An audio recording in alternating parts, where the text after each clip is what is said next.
And a very good morning to you. It is 7 a.m. Thursday, June 5th, 2025. We like to call it Friday Eve around these parts for a lot of reasons. Welcome to ONNJ Mornings. I'm Ken Rosato. We'll take your calls at 888-658-0234, 888-658-0234. Clouds and sun today, more humid. Highs in the low 90s. Welcome to Fort Lauderdale. We head straight to meteorologist Mike Favetta with the first check of the Garden State forecast. It sure could be, couldn't it? I think it's actually going to be warmer here today, actually, than in Fort Lauderdale. It is. I think it will be. The humidity quite high, reminiscent of that tropical morning. You see the dew outside on the car tops. It's just going to be one of those days where it feels like the middle of summer here in New Jersey. And even though we're still in spring, technically, astronomically, we've already begun meteorological summer because it's the first week of June. There is that air quality watch for places out to our east. We had this spread across New Jersey yesterday. Now you may wonder, how does it carve out northern New Jersey? This particular alert is issued by state Department of Environmental Conservation in New York and Department of Environmental Protection in New Jersey. So it goes by state, whereas some of the other weather alerts are kind of area specific, as say storms, for instance, work their way through certain areas of New Jersey. Our forecast for the air quality today back up to the unhealthy level for sensitive groups, those that have asthma, those that have respiratory issues. Even this afternoon, any number above 100 could be a cause for concern. You might feel a little tickle in your throat, maybe hard to catch your breath today during times of exertion. Yeah, the air quality will be that bad, not only due to the wildfire smoke, but also the very thick, humid air that keeps those atmospheric pollutants close to the ground, vehicle emissions, etc., that tends to, with the sunlight this time of year, create ozone at the ground. So here's the wildfires back over Canada and a lot of that smoke headed across New Jersey again today. With the cloud picture looking nice and clear, it is a warm start to the day. 72 right now, just after 7 a.m. in Newark, 67 in Ship Bottom. So across New Jersey, we start off very mild. We are a solid 11 or 13 degrees warmer than this time yesterday. So we never really cooled off last night. And the humidity, very evident with the dew points or the temperature where the air is saturated, sitting in the 60s. That's going to allow for an even more humid feel throughout this afternoon and into tomorrow. The southwesterly breeze doing its job, making us feel warm and humid today, and that lasts all through the afternoon. Even down by the beaches feels very mild as well. Throughout tomorrow, winds move in from the east and southeast, and that brings in more cloud cover, allowing for temperatures to warm up again into the upper 80s, the low 90s. It just won't be as pretty minus the sun, with more cloud cover in the forecast for tomorrow. Even through this evening, 6 p.m., we're still at 90 in Hackensack, 77 in Long Branch, 82 in Mount Holly. Stays warm throughout the overnight. Tomorrow morning, clouds start the day, and then we get a few breaks in the clouds. We could get back into the 90s again up there in northeastern New Jersey. A little bit cooler down by the coast with that wind off of the water. But notice how the threat of storms comes in as soon as Saturday morning. Some of these early morning downpours, that sets the stage for a very wet day on Saturday. You see some pretty nasty weather coming through Atlantic City, down through the shore points, just as people would be heading toward the beach. So I think the beaches will be pretty clear on Saturday, given the threat of some storms and lightning. Obviously, wouldn't want to be near the open ocean during that weather scenario.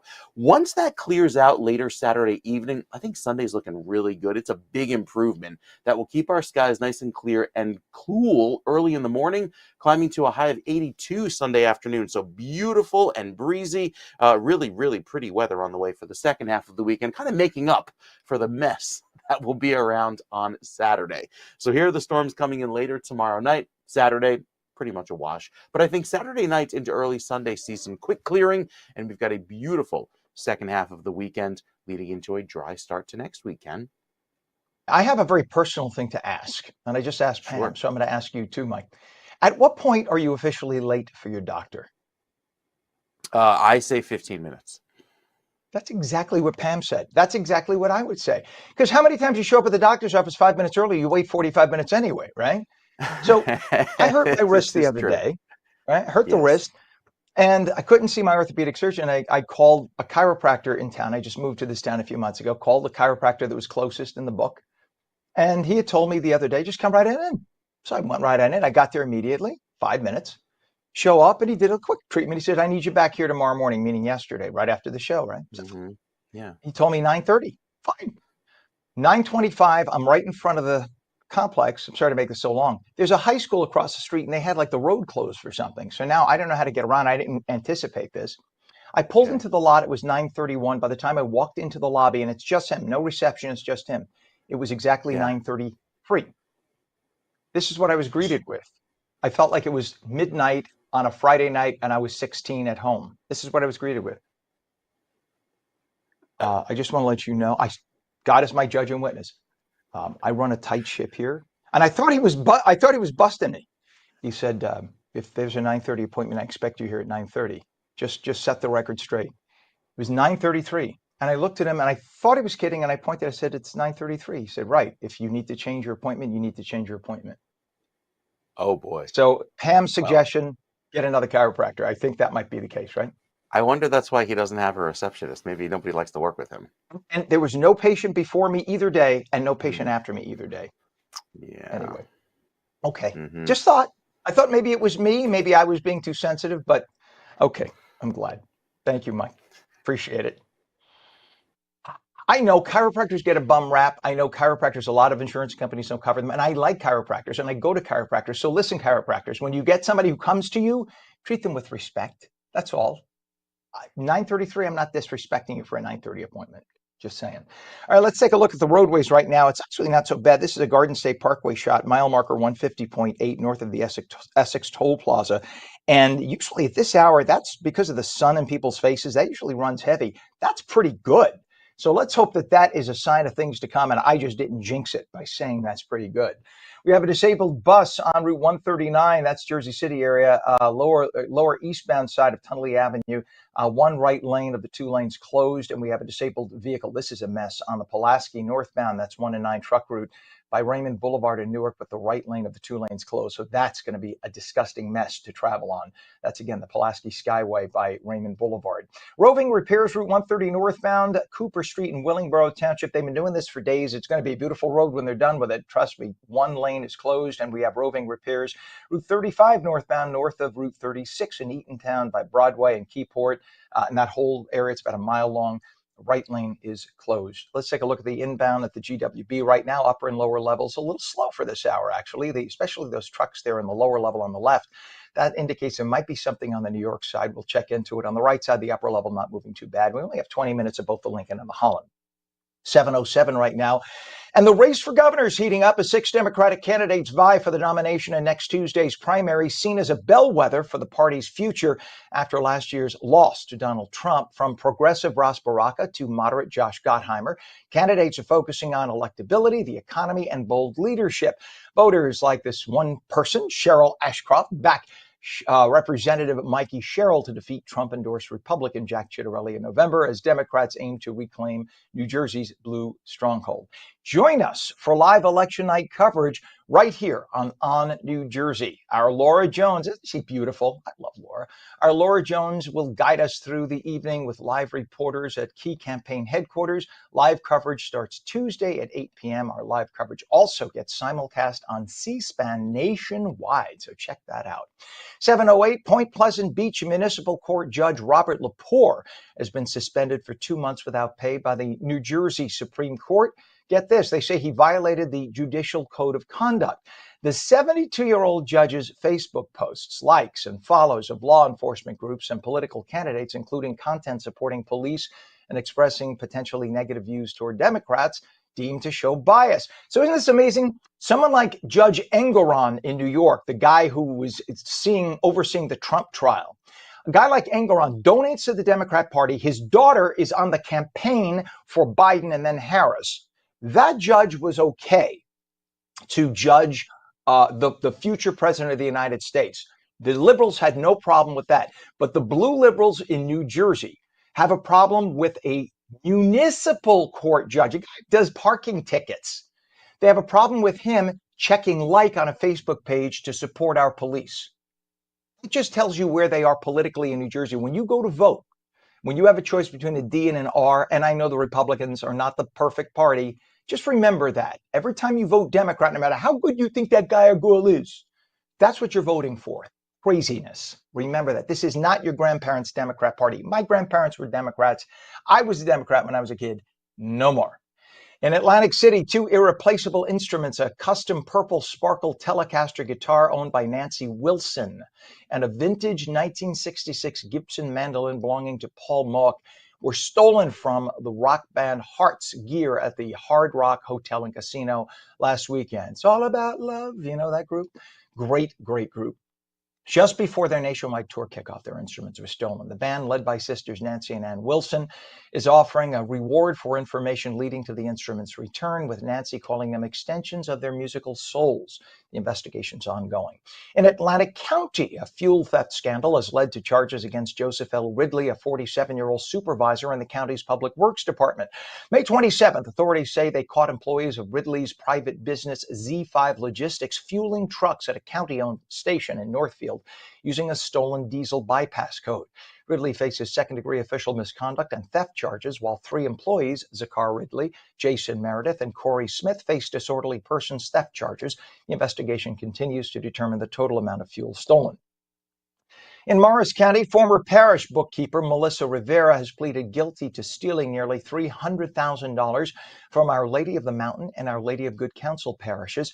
The 60-year-old wrote herself over 100 checks, according to the investigation, between 2018 and 2024. Rivera faces probation with a 364-day jail term and must repay the stolen funds. Sentencing set for July 11th. For those of you who like to hike and bike in New Jersey, there's now a new trail open for you, and it's beautiful. The trail has hundreds of hand-painted rocks along the route, along the Pumpkin Valley Rail Trail. So there were train tracks there, and they, just like in New York on the elevated park there, this is what they did. Look at this, along the train tracks, where the train tracks were. Isn't that awesome? The Pumpkin Valley Rail Trail. It runs 5 miles between Wayne and Passaic County to Pequannock in Morris County. It took the better part of 2 decades to get this up and running because it costs a lot of money, about $32 million they got in federal grants plus local money. Years of construction, but it is now up, and it looks like a fabulous place to enjoy. 5 miles. That's a good Sunday morning run for people. 7:12, it is enough to make the folks who run the Bada Bing blush. You know, the Bada Bing on The Sopranos? Maybe I'm too old. A husband and wife allegedly pleaded guilty to charges related to operating a prostitution ring at their family-owned gentlemen's club. Cops have been looking into the 35 club's activities for close to 3 years. The locally popular place is on Route 35 in Sayreville, not that I would know. And authorities say it's been run as a house of prostitution for years. Imagine that, a strip club being run as a prostitution place? They also say the club did not pay taxes, which tells me that's why they're ticked off right there. They didn't pay taxes when they were paid in cash for their services. Because, you know, when the drunk gentlemen show up and with the wet dollar bills, they don't pay. They usually swipe credit cards to see the topless women. They don't. On June 3rd, the club's owners, Doreen and Anthony Accardi Sr. of Freehold, allegedly pleaded guilty to third-degree failure to pay income tax. That's the key again. And fourth degree maintaining a nuisance through maintaining a house of prostitution. Something tells me had they just paid their taxes, they would have been left alone. Just saying. The duo agreed to pay over $700,000 in unpaid taxes to the state. I think it would be kind of funny if they showed up with like a carload full of wet dollar bills, and that's how they paid their taxes. My sick, twisted mind. Pam, you could opine, being the woman. Let me know if I should shut up and move on. 7:14, radical. Yeah, she's laughing. Thank you. 7:14, radical leftist activist judges strike again in an emergency ruling. A Biden administration appointed federal judge in Colorado has halted the deportation of the wife and 5 children of Mohammed Soleiman, the Egyptian national who could be seen on videotape setting Jews on fire using Molotov cocktails in Boulder. He and the whole family were here illegally. The president of the United States can deport you if you are here illegally. But Democrats seem to think that being here illegally is in no way a crime, even though constitutionally it is. Go figure. The temporary restraining order was issued, again, temporary, so it's going to be overthrown. But why do liberal judges feel they want to be gnats? They constantly want to be pains in the ass and try to deprive the duly elected executive branch president of the United States from doing his duly elected constitutional duties. It's all about delay, delay, delay, because they don't like him. They hate Orange Man bad. Well, I think the Senate needs to step up and get stuff done with the House, and also the Supreme Court needs to step in and say, enough. This is not your purview. Stop being pains in the ass. The president he was elected legitimately. Say what you want. Before, remember the first time around, he was only elected with the Electoral College, not with the popular vote. Now he's got both, and by quite a number. Leave the guy alone. This is what we elected him to do. So stop it. Otherwise, you're going to see, I'm sure, a lot more trouble down the line when it comes to respect for the judiciary. And 7:15, something Mike has been talking about for days. Air quality alerts were issued yesterday for 13 New Jersey counties because of Canadian wildfire smoke that's covered our skies. Adding to the problem are the warm temperatures, which already make it difficult for people to breathe with respiratory issues. The alerts issued for Camden, Essex, Bergen, Hudson, Gloucester, Hunterton, Mercer, Middlesex, Morris, Passaic, Somerset, Union, and northwestern Burlington counties. If you already have breathing issues, you're being advised to limit outdoor activities during peak afternoon hours. Tragedy in South Amboy yesterday when a pickup truck driver died after colliding with a dump truck. Police say the crash happened just before 4 a.m. at Route 35 North. Investigators believe the driver of a Ford pickup truck was driving north on Route 35 and collided with a dump truck that had just entered the roadway from Route 9. The drivers not yet identified. It is 7:16, 65 and a half degrees right now. It's like 10, 11 degrees warmer now than it was yesterday at this time. And when we come back, New Jersey Globe editor David Wildstein will have the latest on New Jersey's political scene with the Inside Edge.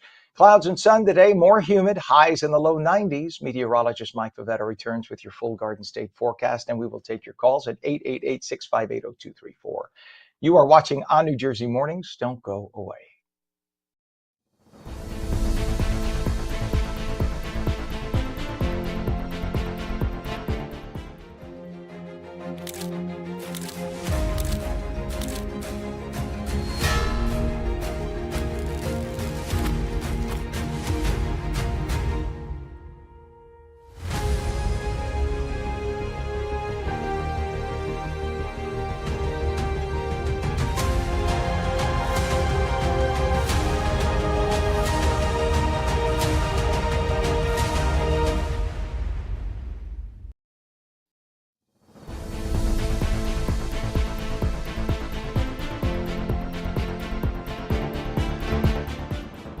Welcome back to On New Jersey Mornings for your Friday Eve. I'm Ken Rosato at 7:17 now. We have a temperature 65 and a half degrees. I love to put that half because it really matters because you could tell the difference. We'll take your calls at 888-658-0234. Sun and clouds today, more humid, highs in the low 90s. Right to meteorologist Mike Favetta with the Garden State forecast. Mike, I could tell that half degree difference. It does make a difference. It matters. It matters for so many things. Can't tell you how many cases have been fought. I'm talking like, legal cases around freezing and refreezing when there's just a half degree difference. Right. When there's just a half degree difference, and there are, all weather stations will give you the resolution that's needed to kind of make that case. So, yes, thank you for the very, very precise reporting up there in northern New Jersey. We take a look at central New Jersey, where we have some really hot weather moving in, even down toward the beaches. Today, away from the parkway, you will quickly climb into the low 90s, feeling like the mid 90s when you factor in the heat and humidity combined. 91 in Trenton, 90 in Princeton. Over toward the ocean front with a little bit of a breeze out of the south and southeast. Today, climbing to 85 in Point Pleasant and 83 in Long Branch. So with plenty of clear sky today, it's going to feel hot. It's going to feel very humid. And there's still some allergens out there regarding the weeds and grasses, especially as landscapers keep doing the lawns, making for some extra pollen around New Jersey. Clear sky across New Jersey. This doesn't show the smoke, which is creating a little bit of a haze in our atmosphere. But beyond that, all the sunshine today helping to create some ground level ozone. Now you think, well, there's an ozone layer, so what's wrong with ozone? Ozone high in the sky is great. When it's down toward the ground and the UV is very high, it tends to create some, particles that we don't breathe very well as humans, and they are respiratory irritants, which helps cause those poorer air quality numbers, which we showed you earlier. Here's the line of storms working in from the west. This is what comes in late tomorrow night into early Saturday and lasts throughout most of the day on Saturday. So even though we wrap up today warm and humid, it'll be sunny. Tomorrow starts a little bit cloudy and likely stays cloudy and muggy through the afternoon. There'll likely be some breaks in the clouds as the sun sets, sets, but I think we're dry rain-wise through most of the day tomorrow. Then we get into Saturday and look at these storms that begin to appear across northern New Jersey and down across southern parts of the state. As these storms, which will likely contain thunder, lightning, gusty winds early Saturday morning, along with the front, push on through, as they approach the coast, they tend to meet that cooler marine air, and that tends to kind of suck the energy out of them. So there might not be those gusty winds going to the coast, but still, the heavy rain will be around right throughout 4 o'clock in the afternoon Saturday. So we're not done with the wet weather until the end of the day Saturday. Have to wait till Sunday for the clear sky. Dew points, or the temperature where the air is saturated, up around 70 throughout much of the day tomorrow. That is soupy, tropical, keeping it very humid even into Saturday, where we get a little bit of relief with the dry weather. And there they go. When those numbers drop down into the 40s and 50s and that color changes to yellow, that's back on the dry scale. So it looks much better by the end of Saturday, going into Sunday morning. Pretty weather on the way with a refreshing feel by Sunday morning. There's your temperatures going down into the upper 50s and low 60s and only rebounding into the 70s and 80s on Sunday. So a much more comfortable feel with lower humidity and plenty of clear sky to wrap up the day. Then by Monday, there could be another chance of a shower. You see that rolling into Tuesday. And then I think Wednesday also clears out nicely with some showers offshore. So we get these rounds of wet weather that come through, but ultimately clear sky today, feeling like summer until we get to the clouds tomorrow. Then the storms on Saturday, ultimately dry by Sunday, 75 and sunny, less humidity. It'll feel very pleasant by Sunday morning, Ken. All right. Thank you, Mike. 66 degrees, 721. Already having some traffic issues to tell you about. This is the Garden State Parkway southbound, mile marker 136.8. This is south of exit 136. And Pam and I were just talking about this. I said, we don't have anything reported down the GSP. Yes, Pam, I just right clockwork. Just south of this point, we now have a crash. I said to Pam, watch something pop up as we're going on. It popped up 2 seconds before Mike finished. Crash on the GSP southbound, exiting at 131A. So just a couple of miles south of this point. So that tells me the volume is backing up a few miles to what you're looking at right now. So the crash is at Wood Avenue South in Woodbridge Township. All lanes are still open for now. The ramp is partially blocked, though, and that's causing residual delays. We have roving repairs, Route 130 northbound from Cooper Street in Willingboro Township to Florence Columbus Road, Mansfield, with the left lane closed. And the inbound Holland and Lincoln right now are 25 minutes. The inbound GWP upper and lower levels really starting to get slow, at least on the upper side. Take a look on the right. Lower level, your better chance right now to get into Manhattan with about a 25-minute ride. Lower level, 35 on the upper. It is now 7:22. Time for politics from Trenton. Explain like nobody else can do it. Here's New Jersey Globe editor David Wildstein with the Inside Edge. Good morning, everybody. Welcome to the Inside Edge. It is Thursday, June 5th. One of the first self-funders in Jersey politics was Malcolm Forbes, the magazine publisher. He was a billionaire state senator, and in 1957, he challenged Bob Miner, the reasonably popular Democratic governor. And the 50s were the early days of television. And in North Jersey, you had just a few choices. You had channels 2, 4, 5, 7, 9, 11, 13 was public television. And TV was in black and white, and the channels operated for just part of the day. So when they were finished for the day, the station would end by playing the national anthem with a film of the flag, the red, white, and blue, in black and white, waving in the background. And then they would cut to a test pattern. And that test pattern would remain up until the station came back on the air in the morning. Miner bought a block of time the night before the election to make his final pitch. Forbes wanted to rebut it, so he bought a half hour after Miner in order to, essentially buy the last word in the 57 governor's race. Miner's campaign manager was a wily guy named Bob Burkhart, probably one of the best and most influential political operatives of the 50s and 60s. And here's what Burkhart did. He ended Miner's broadcast 5 minutes early. The Miner campaign then played the national anthem with the flag in the background. And then for the next 2.5 minutes, they paid to display the test pattern. And the voters, they thought that the channel was shutting down for the day because that's what they were accustomed to. You saw, you heard the national anthem, you saw the flag, you saw the test pattern, and that station was done. So you got up out of your chair because there were no remote controls in those days. You got up and you turned the TV off. So that meant that when Malcolm Forbes came on the air, there were relatively few people watching. Now Minor won that campaign by 10 points. He was probably going to win anyway, and they didn't need to pull the trick. But as they say, you always run like you're 10 points down. Burkhart wound up going to Washington after working on JFK's 60 campaign. He was briefly the assistant postmaster general until New Jersey Democrats called him back. They were trying to win their third consecutive governor's race, and they did. They haven't done it since. Dick Hughes won this upset come from behind victory, and he made Burkhart the Democratic state chairman and the Secretary of State back at a time where you could hold both jobs at the same time. Later, Burkhart's career in the 70s ended badly. He pled guilty to accepting bribes dealing with a bridge contract. But believe me, I got better bridge stories to tell you than Bob Burkhart's.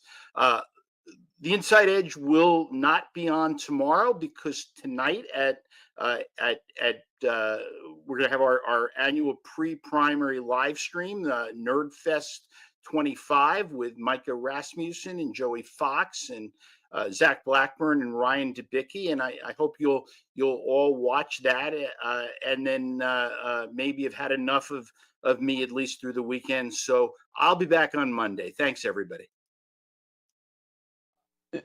No, you won't be back on Monday, Mr. Wildstein. You're coming back in 40 minutes. So David Wildstein will join us live at 8 this morning, and we've never had enough of David. We love David. He will break down next week's primary and give us some insight into what we can expect.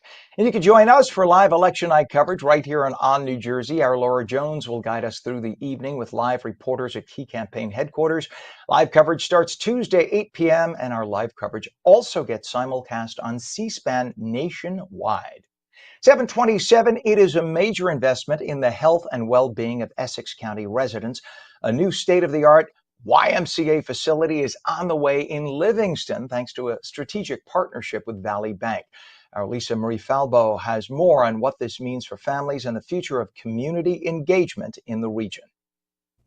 A new chapter is beginning for the West Essex YMCA. Earlier this week, local leaders and community members gathered to break ground on a cutting-edge 54,000 square foot facility that will more than double the size of the current Y. It's going to feature enhanced wellness space, more than tripling the size we have right now, indoor gymnasium, outdoor field space, 2 pools in our aquatic center, one for lap swimmers and one is a warm water pool for young kids and people with disabilities.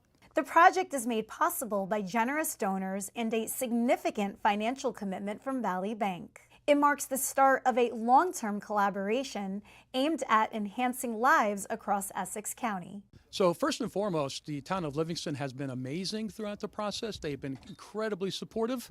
We've also have significant donors who have supported the project as well as Valley Bank. So there have been a lot of people supporting us along the way.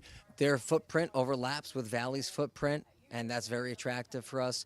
But more importantly, we look at the impact that they're having on lives, and our ability for Valley to have lasting impact on the lives of the people and the communities that we serve is something that's very special and near and dear to us. The new West Essex Y will sit on 6 acres and is expected to open in late 2026. With a focus on wellness, inclusion, and engagement, it's a space designed to grow with the community it serves. For ONNJ Jersey, I'm Lisa Marie Falbo. Thanks so much, Lisa Marie. And by the way, every time, I don't know about you, every time I see or hear the words, the letters, the acronym YMCA, I want to go YMCA. Just saying. The West Essex YMCA, by the way, which looks beautiful, serves more than 35,000 people annually across its network. That brand new facility you saw being broken ground on and its partnership with Valley Bank is expected to expand that reach even further, ensuring a healthier, more connected future for all. Think of the contributions the YMCA has made to our society. It is now 66 degrees, 729. When we come back, if you're into fashion, do we have a real story for you? The phone lines are open. We'll take your calls at 888-658-0234. Clouds and sun today, more humid with highs in the low 90s. The full Garden State forecast with meteorologist Mike Favetta in just a moment. You're watching ONNJ Jersey Mornings, seen daily on ONNJ.com, Roku, Fire TV, News on Samsung TV Plus, Apple TV, YouTube, Facebook, and X. And now we're streamed live on Rumble and Twitch at twitch.tv/ONNJ Jersey. We'll be right back.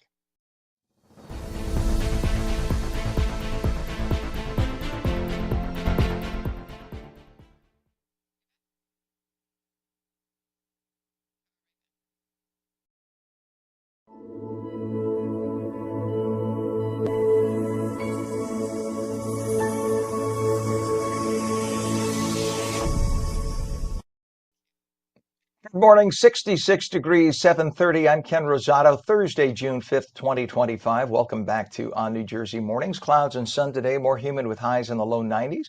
Meteorologist Mike Favetta has the detailed Garden State forecast. Mike, you lived in Italy. Have you ever been to Pisa? Of course, yes. So you probably know this. Somebody sent me goofy facts about the Leaning Tower. I did not realize that when it was initially built, there was no intention to have it lean. That when Oh, they of got to course the not. fourth No. floor, they noticed it was Uh-huh. leaning by almost half a degree, but they stopped because they were at war, so they had to stop. Then they continued building it, and in order to compensate for the lean because of mud, it sunk because of mud. In order to compensate, I didn't realize that inside the floors have been leveled off or somewhat leveled off, so that when you're standing inside, like the tower is like this, but the floor is like that, so that when you're standing on the floors, it feels level from the inside. Fascinating. It's a Why don't they little, just knock it's it a down little and start again? Italian ingenuity, right? It's like rather than just knock it down and do it again, hey, leave it up. Someday it'll be a big tourist trap. I I love was it. once sold a gold watch there, a gold watch. And when I was sold the gold watch there in the piazza, the little crystals, they weren't diamonds, obviously. Little crystals were falling off. They had fallen off and they're shaking around underneath the crystal. And the salesperson, we'll leave it at that and keep it PG, was basically shaking them around like, no, look, don't go back. I mean, tourist trap central. It's like the Times Square 100%. of Tuscany. The Times Square of Only in Tuscany. Italy That's can they figure out that we screwed the building up, but we can make money on it. Only in Italy. Unbelievable. All right. Go ahead. I'm sorry, Mike. Go ahead. Good morning, sir. Save your money. Do the picture with the lean, maybe in Photoshop, because it's just, there's so many other more beautiful places to go. Go to Yes. Viareggio. Viareggio is gorgeous, or some of those islands off the coast. Well, all right. Yep. I'll save my rant for another time. We've got some great, and I'm like Ken, just going off. Our forecast today looking very warm, very hot, very humid. Lots of mosquitoes across New Jersey because that humidity is quite high. It feels tropical this morning with poor air quality building into the afternoon. And as that humidity builds even more into tomorrow, it gets downright tropical and soupy for our Friday. Saturday brings in some storms, and that starts the cooling process with a front that'll drive down temperatures, but also gives us some pretty heavy rain early on in the morning into the middle of the day. Temperatures today a little bit cooler at the coast, but you go just a few miles west inland there toward Egg Harbor City, and we jump into the mid and upper 80s. I think we'll easily see some 90s today pop up, especially toward the cities like Camden, even by Glassboro. So very warm weather today with those southerly breezes. You get some relief by the water because water temperatures are holding in the low and mid 60s. Even that is quickly warming with our high tide later on this morning again at 10:05 a.m. in Atlantic City and 11:03 in Cape May. Throughout the afternoon, the air quality stays low because of that smoke and wildfire smoke coming in from Canada. Now, most of it has shifted off to the north and east now that our weather pattern is starting to change. As we get that southerly wind, it'll help to bring in more humidity, but also drive the smoke up to the north. And that's what's happening here over toward Hackensack and Newark. Remember, anytime the air quality number is above 100, that tends to be on the more moderate to unhealthy level, whereas it's a little bit more clear down toward the south with the better air quality at the coast thanks to the wind off of the water. Lots of sunshine today, just some high thin clouds across central and southern New Jersey at the moment. But as far as the rain chances for today, nothing. Tomorrow afternoon, a little bit better, especially later on in the day in northern New Jersey. And then we tap into the very wet weather on Saturday. It looks to be pretty soggy for Saturday, with rain in the morning lasting through the middle of the day. There's even a slight chance of, a marginal chance of severe weather, which just means general thunderstorms tomorrow in the area shaded in green. And that's predominantly the most northern section of New Jersey. That's where the front comes in first. And as it slides on through, this wet weather system rides along it, giving us our rain beginning later tomorrow night, lasting through Saturday. You see all that wet weather clear out by Saturday night, and then the high pressure slips on by, and that gives us loads of sun for Sunday. So a really pretty second half of the week with low humidity before our next weather system comes in for Monday night. The 7-day forecast has a lot of heat and humidity today and tomorrow, and then we cool down with some rain on Saturday, clearing with dry weather on Sunday, and then Monday warms up a little bit. I think there might be another chance of some showers and storms by Tuesday with a high of 78. Also, toward the shore, you can get a little bit of relief from the heat and humidity, catch a break there with the southerly breezes off of the water. Rain still for you with some storms on Saturday, not as potentially severe, and then Sunday clears with Monday and Tuesday looking pretty decent. So a summertime feel, Ken, here across New Jersey. Excellent, sir. Thank you very much. 7:36 right now, 66 degrees. And we do have some traffic to tell you about. Garden State Parkway right now. Take a look at this traffic cam. This was a little heavier a moment ago, but it's still, you can see the volume is quite intense there. This is Garden State Parkway just north of exit 148. And you can see the folks coming toward you are heading southbound, going away from you are heading northbound. Just a lot of volume at this hour to talk about. We have a crash also on the GSP southbound, just south of that point at exit 131. It's Wood Avenue South in Woodbridge Township. All lanes are open, but the ramp is partially blocked. And we have roading repairs on Route 130 northbound. That is Cooper Street in Willingboro Township, stretching all the way to Columbus Road in Mansfield Township, with the left lane of the 2 lanes closed. GSP, I should say the GWB, another acronym, GWB into Manhattan. The upper level on the right, very heavy. It's been that way for about half an hour. Methinks there's something on the New York side causing that residual delay there all the way into New Jersey. Lower level on the left, the better way to go. 7:37, if you are into fashion, if you love a good find, if you're like probably 50% at least of the women under the age of 40 and 80% of those over 40, whom I know, there is a new destination opening today right here in New Jersey. It is The Real Real, a luxury resale brand. You've seen the commercials, I'm sure. A luxury resale brand with a strong following. It's now opening an actual brick and mortar. Its very first New Jersey location in downtown Summit, which is a great area. The 3,000 square foot space brings together sustainable style and high-end design with personalized consignment services and constantly rotating designer pieces, all authenticated by in-house experts. So you know you're getting the real thing. That's why it's called The Real Real. Here to tell us more about what makes the store different and what's trending this summer is Noelle Siaka, who is head of fashion at The Real Real. Noelle, please tell me if it's Siaka or Sciacca. In Italian, it would be Sciacca. I want to make sure I'm pronouncing your name right. It's Sciacca, but my family actually says it wrong. We say Siaka because that's just what happens when you come over here. It changes, but yeah, I know the right way. Just like the actor Steve Buscemi, it's properly Buscemi. His family pronounces it Buscemi for the same reason, because Americans pronounce it that way. So I will pronounce it out of respect for your family, however you'd like. Noelle Siaka, welcome. Congratulations on the Summit store opening. Literally every one of my female friends, and I'm a gay guy, so I have to go along with them to all their shopping. So all of my female friends, I've heard so much about The Real Real in the last year or two. That's all I hear. They love you. And the fact that you now have a brick and mortar, this is huge. So tell us all about this space. Yeah, so this is actually our 16th store nationwide, but like you said, our very first in Jersey. I'm originally a Jersey girl, so I feel very excited about this one. When you come in our store, you're going to find amazing pieces from the top luxury brands that you know and love, like Hermes, Gucci, Louis Vuitton, Cartier, Rolex even. You're also going to find emerging designers, brands that you might not be so familiar with, but we love and we know that our Jersey community is going to love. And Ken, we also have men's products in the store too. So that's something I don't want you to miss out on that. So when you get to come by, there's going to be things that you're going to love and shop. I love that. I love the fact that you have that, and the idea too that women who maybe they can't afford to buy an Hermes bag. Not a lot of people can, but the idea that you can get one, albeit even temporarily, that you can get one for that special occasion.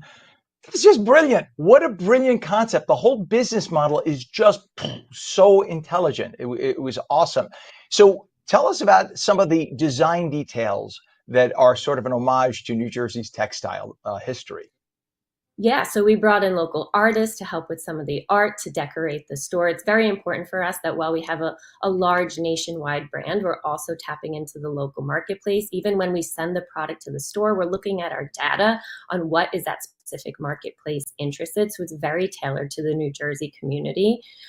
Something that's important that you mentioned too, while it's also a brick and mortar opportunity to shop, we also have luxury consignment offices right within the store. So you can come in and sell your items with us in the store. There's something so interesting that I learned. There's over $200 billion hanging in people's closets, sitting in people's jewelry boxes just within the US alone. And that's just basically like money, right? Hanging in your closet. And it's essentially like putting your money under your mattress when you leave it there. So I always encourage people to think of your wardrobe as an investment.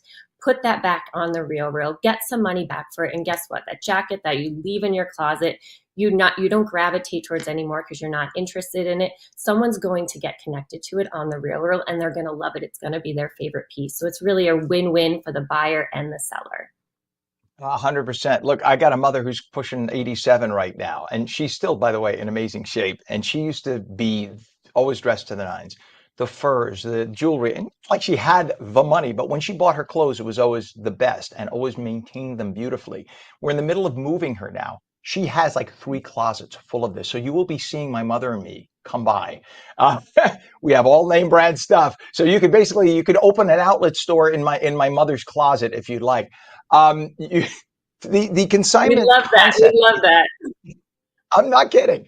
The consignment concept is so smart because you have so many people, especially in New Jersey. It's smart that you come to an area, and not to say that in Iowa they don't have a lot of people who would have a similar circumstance, but I think when you get around major metropolitan areas like New York City and Philadelphia, which you have in the state of New Jersey, you have a lot of people who had a lot more money, probably had the better products in their homes, and you had designers who marketed those things back in the day in those locations. I say back in the day, 5 years ago, 2 years ago. So it's amazing that you have this opportunity now for people to come in and see it, because it's one thing to shop online, but to come into a brick and mortar and see it is amazing. So talk about some of the styles and the pieces you're seeing this summer that shoppers might spot in store. What are they looking for this summer? Yeah, some of the things I'm most excited about, and I know that our Jersey community will be, is our event dressing items. Like we are spring, summer, it is full blown event season. We have graduation parties, bridal showers, weddings, special occasions that you need special pieces for. The fantastic thing about our inventory is we're going to have some items that are actually newer season, even some things with tags, but we also have pieces that are vintage, things from the 80s, the 90s, early 2000s that nobody else is going to have. You're not going to show up to the party wearing the same dress or suit as somebody else. So you can get those special one-of-a-kind pieces from our New Jersey store. And the best part is when you're done with the event, you can consign it back and let somebody else get connected with it and take it to another special occasion. So smart. I mean, years ago, if you wanted to do that, you literally had to get into Manhattan, go down to the Village, find a vintage shop, right? Find that unique store that only you and a few friends knew about. Now you could go right to the Real Real. It's just so smart that you guys have that. For anyone wanting to check it out, what should they know about store hours, locations, or should they just stop by today? What do they need to know? Yeah, they can definitely stop by today. It's the first day of opening. So we open at 10 a.m. We'll be open till 6 p.m. The great thing is we're open 5 days a week. So they can come by anytime to shop or to consign. I love it.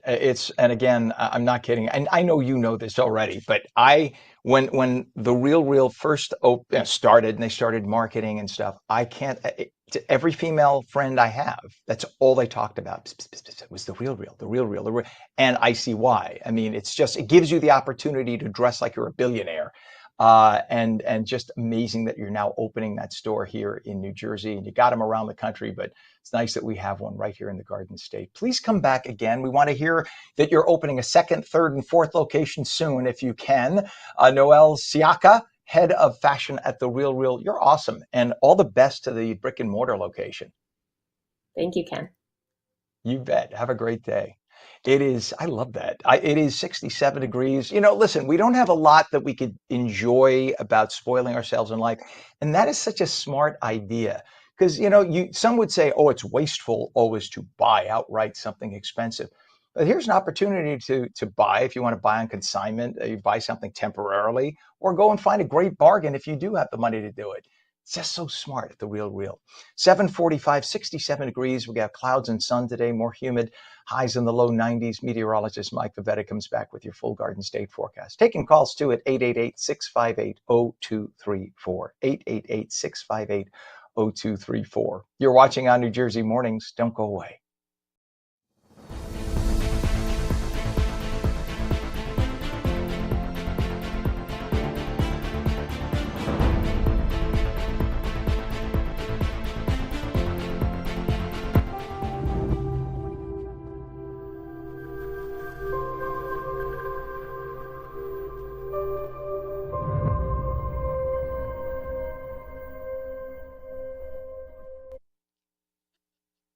I'm burning the frankincense and myrrh right now. The room is very relaxed. I feel like someone is massaging my neck with a mink glove. Yes, every time we play that rejoinder. Thank you, Pam. 7:46, 67 degrees. The temperature's going up fast this morning. Welcome back to On New Jersey Mornings. I'm Ken Rosato at 7:46, taking your calls at 888-658-0234. Clouds and sun, more humid, highs in the low 90s, which is why it's already 67 here in the burbs of northern New Jersey where I am. We're right to meteorologist Mike Favetta with the Garden State forecast. Mike, we started this morning at like 12 degrees warmer on my thermometer than yesterday at this time, and I just see it climb. Usually it doesn't climb this fast at this hour, but it's moving.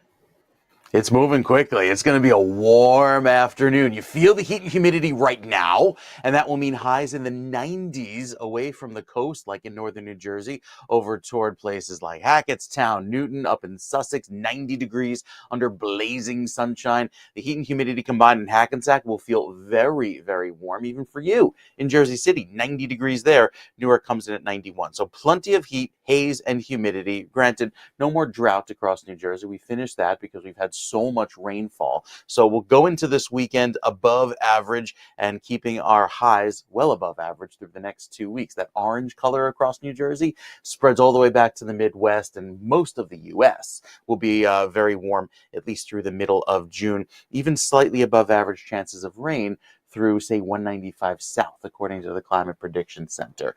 Our forecast for the next several days keeps it hot, hazy, and humid as well. For tomorrow, a little bit of less sunshine thanks to the clouds, but it's the rain that comes in for Saturday that gives us a good soaking during the day. Obviously not ideal timing, but Sunday should clear out very nicely. I think Sunday's forecast improves quickly with lots of sunshine and clear sky. Low humidity, too.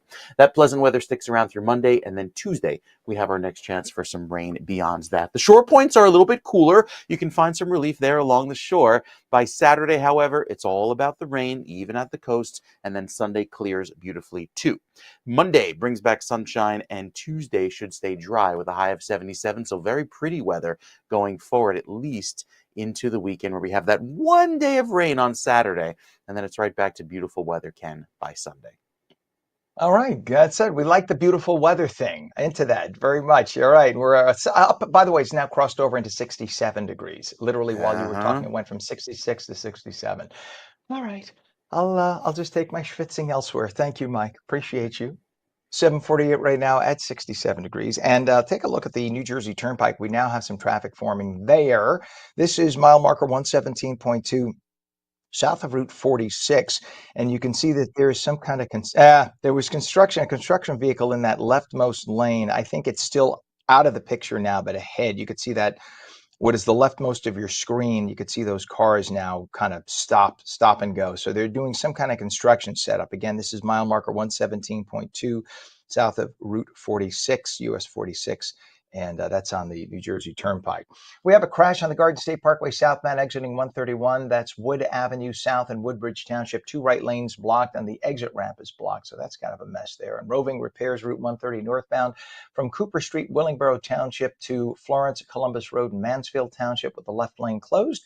And Roving repairs on Route 35 northbound, north of Route 36 in Eatontown to Broadway in Keyport with the right lane closed.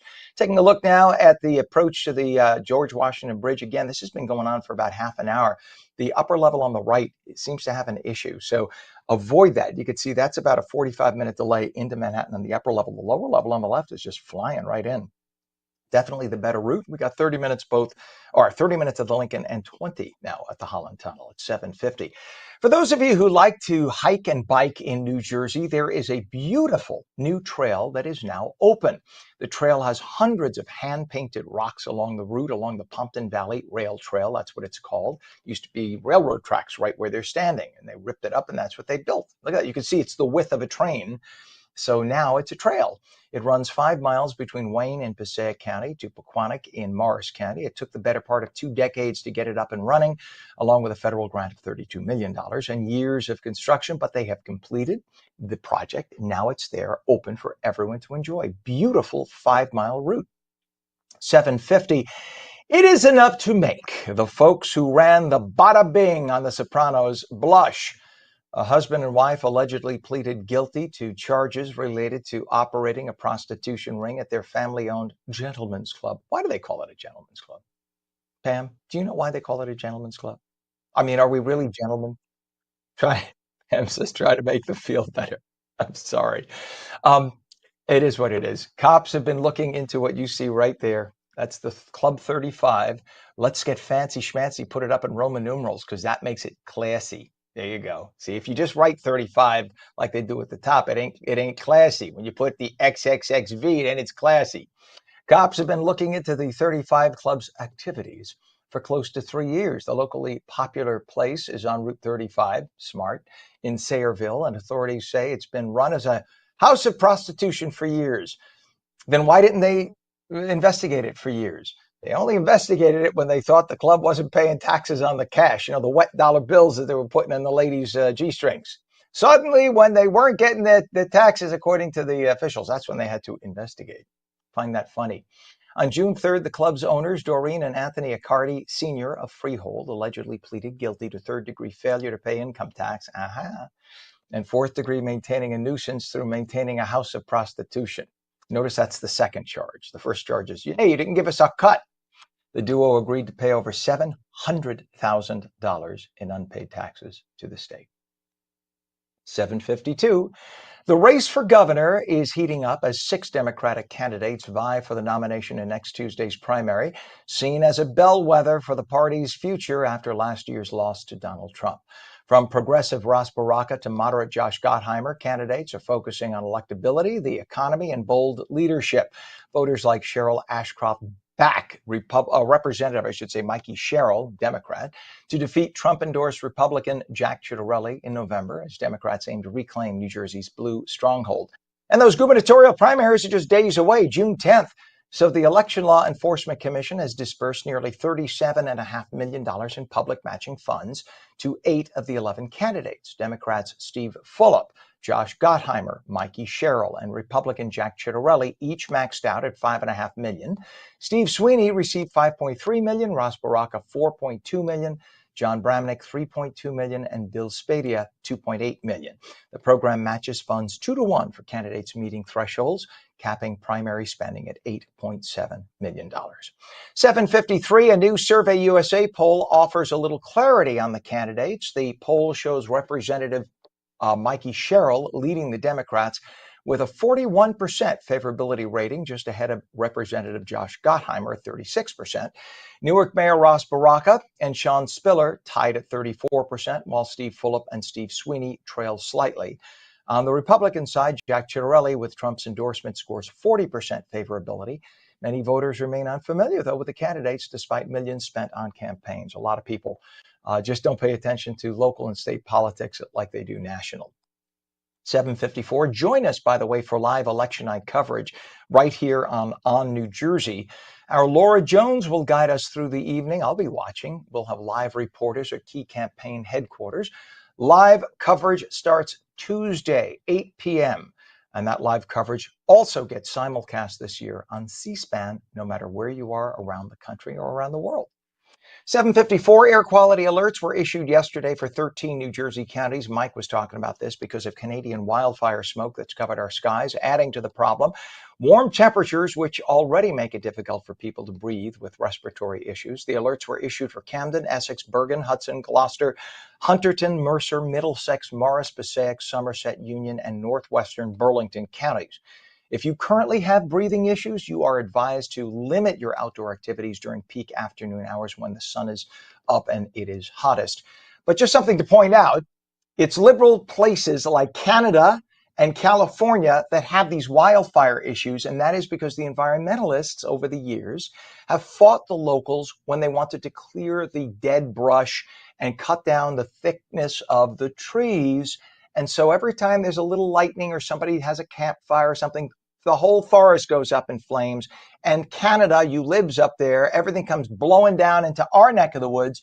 I think they need to repay us for the damage by letting us take them over as the 51st state.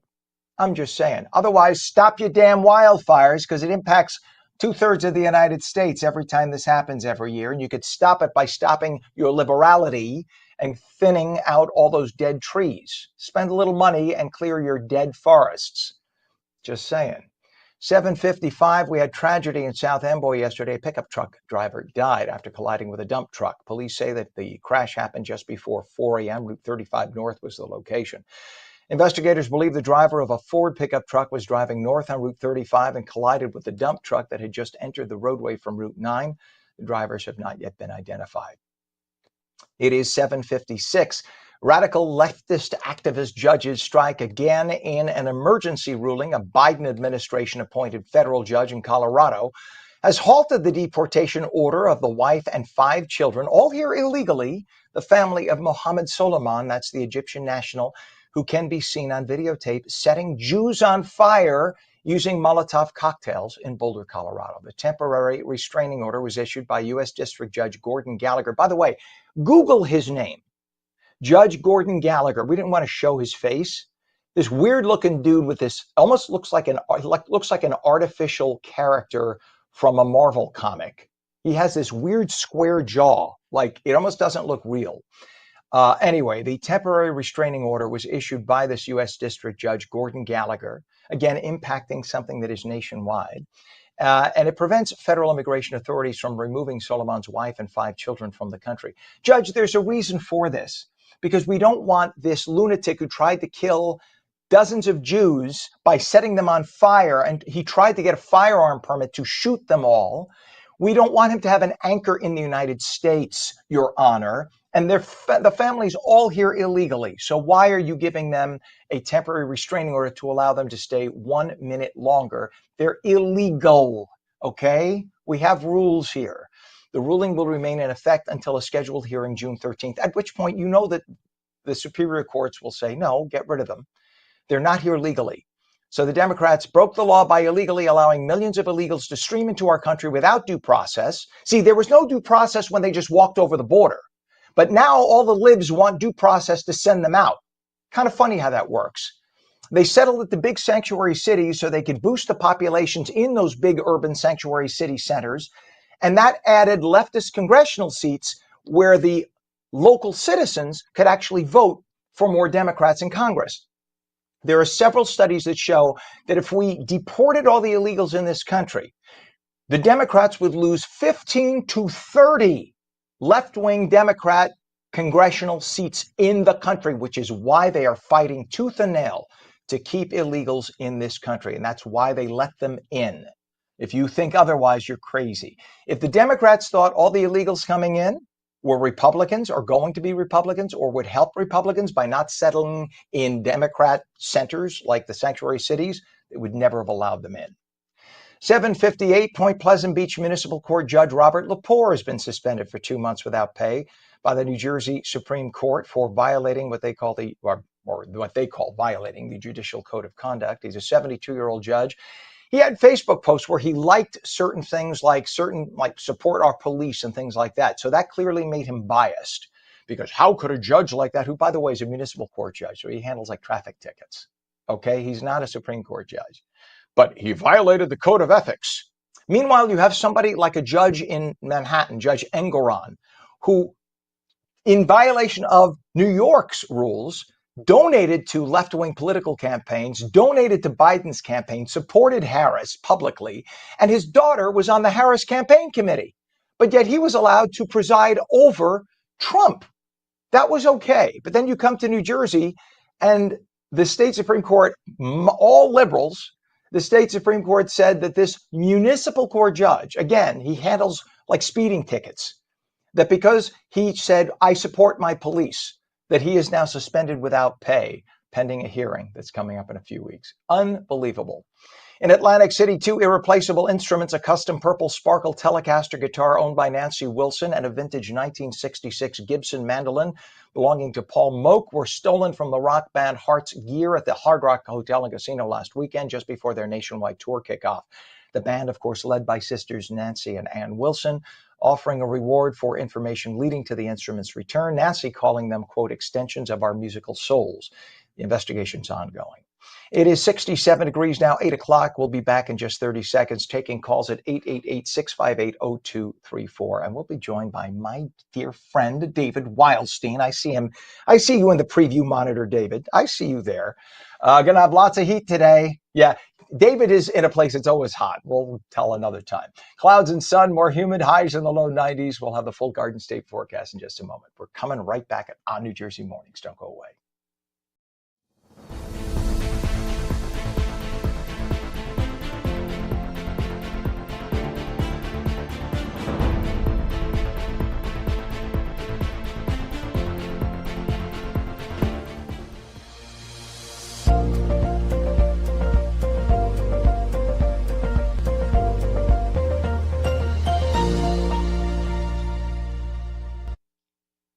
And a very good morning to you. 8:01, 68 degrees. Wow, just ticking up a little at a time every few minutes. You are watching On New Jersey Mornings, Thursday, June 5th, 2025. I'm Ken Rosato, and we'll take calls at 888-658-0234. Clouds and sun today, more humid, highs in the low 90s. Straight to meteorologist Mike Favetta with a check of the, would you call it Schwitzy? The Schwitzy Schwitz, yes, forecast? very schwitzy. The I'll be schwitzing. schwitziest of schwitzes. That's what we'll say, the schwitziest of schwitzes. Half my family would say oi, so I could say oi. I could say it by extension. Well, because we start off this morning with the high humidity, and then we just add the heat through the end of the day. You'll notice poor air quality around, that haze in the atmosphere, much like yesterday. Now, you may wonder, well, why isn't New Jersey under an air quality alert, but portions of the Hudson Valley and Long Island and the city are? Because this particular weather alert is issued by the state, by Department of Environmental Conservation in New York, Department of Environmental Protection in New Jersey, not the Weather Service. It just shows up in our weather computer to simulcast it. So it's not exactly, a specific area, but there'll still be some poor air quality in northern New Jersey specifically, with that air quality index above 100. Anytime it's above 100, it gets to that unhealthy for sensitive groups level, those with asthma, respiratory issues, and there's your shade of orange there, going a little bit more to the moderate unhealthy level on the scale, whereas down toward the coastal locations, with that wind off of the water and out of the south, it will be a little bit clearer, thanks to that sea breeze that brings in some smoke-free air with less ozone and particulate matter. So here's the wildfires up in Canada. You see all of the smoke predominantly across Canada right now, but some of that smoke is diving down into New Jersey today, staying high in the sky. A lot of our air quality issues are coming from the strong sunshine interacting with a pretty stagnant air,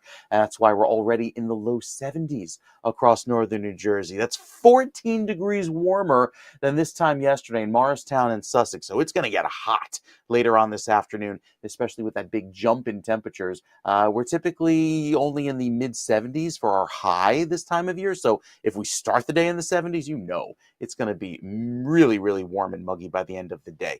A little bit of a breeze coming in off of the water, making it quite comfortable down towards Seaside, LBI, even toward, say, places like Atlantic City for this afternoon. Tomorrow, it sees more clouds, and those clouds coming from the south bringing in with it more humidity and that muggy feel by the end of the day. But I don't think it's raining tomorrow. A lot of that rain is reserved for Saturday when the front pushes in. We can show you that really nicely with the futurecast. Mostly sunny skies today, but hot, hazy, and humid, highs in the mid-90s, feeling even warmer. Then the clouds come in for tomorrow morning. They give us a gray sky. They add to the very muggy feel. Limited sun by the afternoon, although I think we still see a few breaks. But it's the rain that holds off until Saturday morning. Here are the storms arriving from the west, giving us maybe even some thunder and lightning early Saturday morning. Downpours down the shore through the time when people typically head out toward the beaches, and then that lasts through the afternoon. So Saturday, pretty much a wash, but I think it clears out nicely by Saturday evening with that northwesterly wind, because the front will have passed. We'll be in the 50s to start the day in northern New Jersey by Sunday morning, climbing into the 70s and 80s by the afternoon. Lots of clear skies. So Sunday really turns around and looks very pleasant to finish out the weekend. The next few days featuring humidity today, clouds tomorrow, rain on Saturday, but back to dry, beautiful weather, Ken, by Sunday. A nice, pretty way to finish out the weekend. There you go. We like pretty. It's an underused word here on New Jersey Mornings. Pretty. We like pretty. Thank you, Mike. I appreciate it. By the way, not so pretty is this. We take a look at this traffic cam. This is the New Jersey Turnpike. And what this is that you're looking at is mile marker 106.5 eastern spur north of the southern mixing bowl. So you see that on the right-hand side. They're all headed northbound on the right. That's you could tell by the shadow going to your left from the eastern sun. And that is a mess as you go in. In fact, when you get off there on the right side, that'll get you to Newark Airport. See the Skyway, the Pulaski Skyway in the distance. And that right there is bumper to bumper ugliness. So that's just a lot of volume, a lot of people trying to get out of Dodge today. And we notice on Thursdays, a lot of folks headed to the airport. So that's what we have to deal with. We also have some construction problems right now on the let's see, we are roving repairs, Route 35 northbound, north of Route 36 in Eatontown to Broadway in Keyport. One of the two lanes closed there. And we have some traffic delays on the Garden State Parkway southbound from exit 149 in Bloomfield all the way down to exit 144 in Newark. It's a 4.5-mile delay, all due to volume. Take a look at the 8095 approach to the GWB. Right now, things are moving well. So there was an issue on the New York side. Things are wide open right now. It's amazing what 15 minutes will do with a perfect flow, upper and lower level. It's only 15 minutes to cross over into Manhattan right now. 6 is our time with the June 10th gubernatorial primary just days away. The race for the state's top office is heating up. From a crowded Democratic field to a contentious Republican battle, this election will certainly impact the trajectory of the Garden State. Joining us now is David Wildstein, editor-in-chief of the New Jersey Globe. My good friend, David, good morning. Thanks for being here today. Ken. Good to have you on. Yeah, well, with the June 10th, June 10th is here. I can't believe it. We've been talking about it for months and months. It's just next Tuesday now. How would you describe the overall mood and the stakes of this gubernatorial race now for both parties? You know what I like best going into a race like this, and I'm not like everybody else on these things, is an uncertainty in the Democratic primary. You see one candidate that appears to have pulled ahead, but not enough, not as decisive in a way where you say the race is over. And so we always like that going into the last campaign, watching everybody who thinks they have a chance putting it out on the field because they don't know who's going to win. It's boring, right? It's boring when you know who the winners are weeks and months ahead. And I think that's one of the byproducts of that lawsuit that got rid of these county lines, preferential ballot positions, is people are now emboldened to say, I can go out, I can run my own campaigns, I can talk about my own issues, I can build my own identity, and voters can make their own decisions. Yeah, well, the Democratic primary, of course, you're talking about one or two people leading the pack right now, but it's still undecided. We have candidates Ross Baraka, Steve Fulop, Josh Gottheimer, Mikey Sherrill, Sean Spiller, Steve Sweeney. And right now, the polls are showing one or two people, Mikey Sherrill kind of in the lead. But there was a number two in polls showing Ross Baraka there, but not so much right now. Let's talk about the way the polls have kind of shifted in the last few weeks.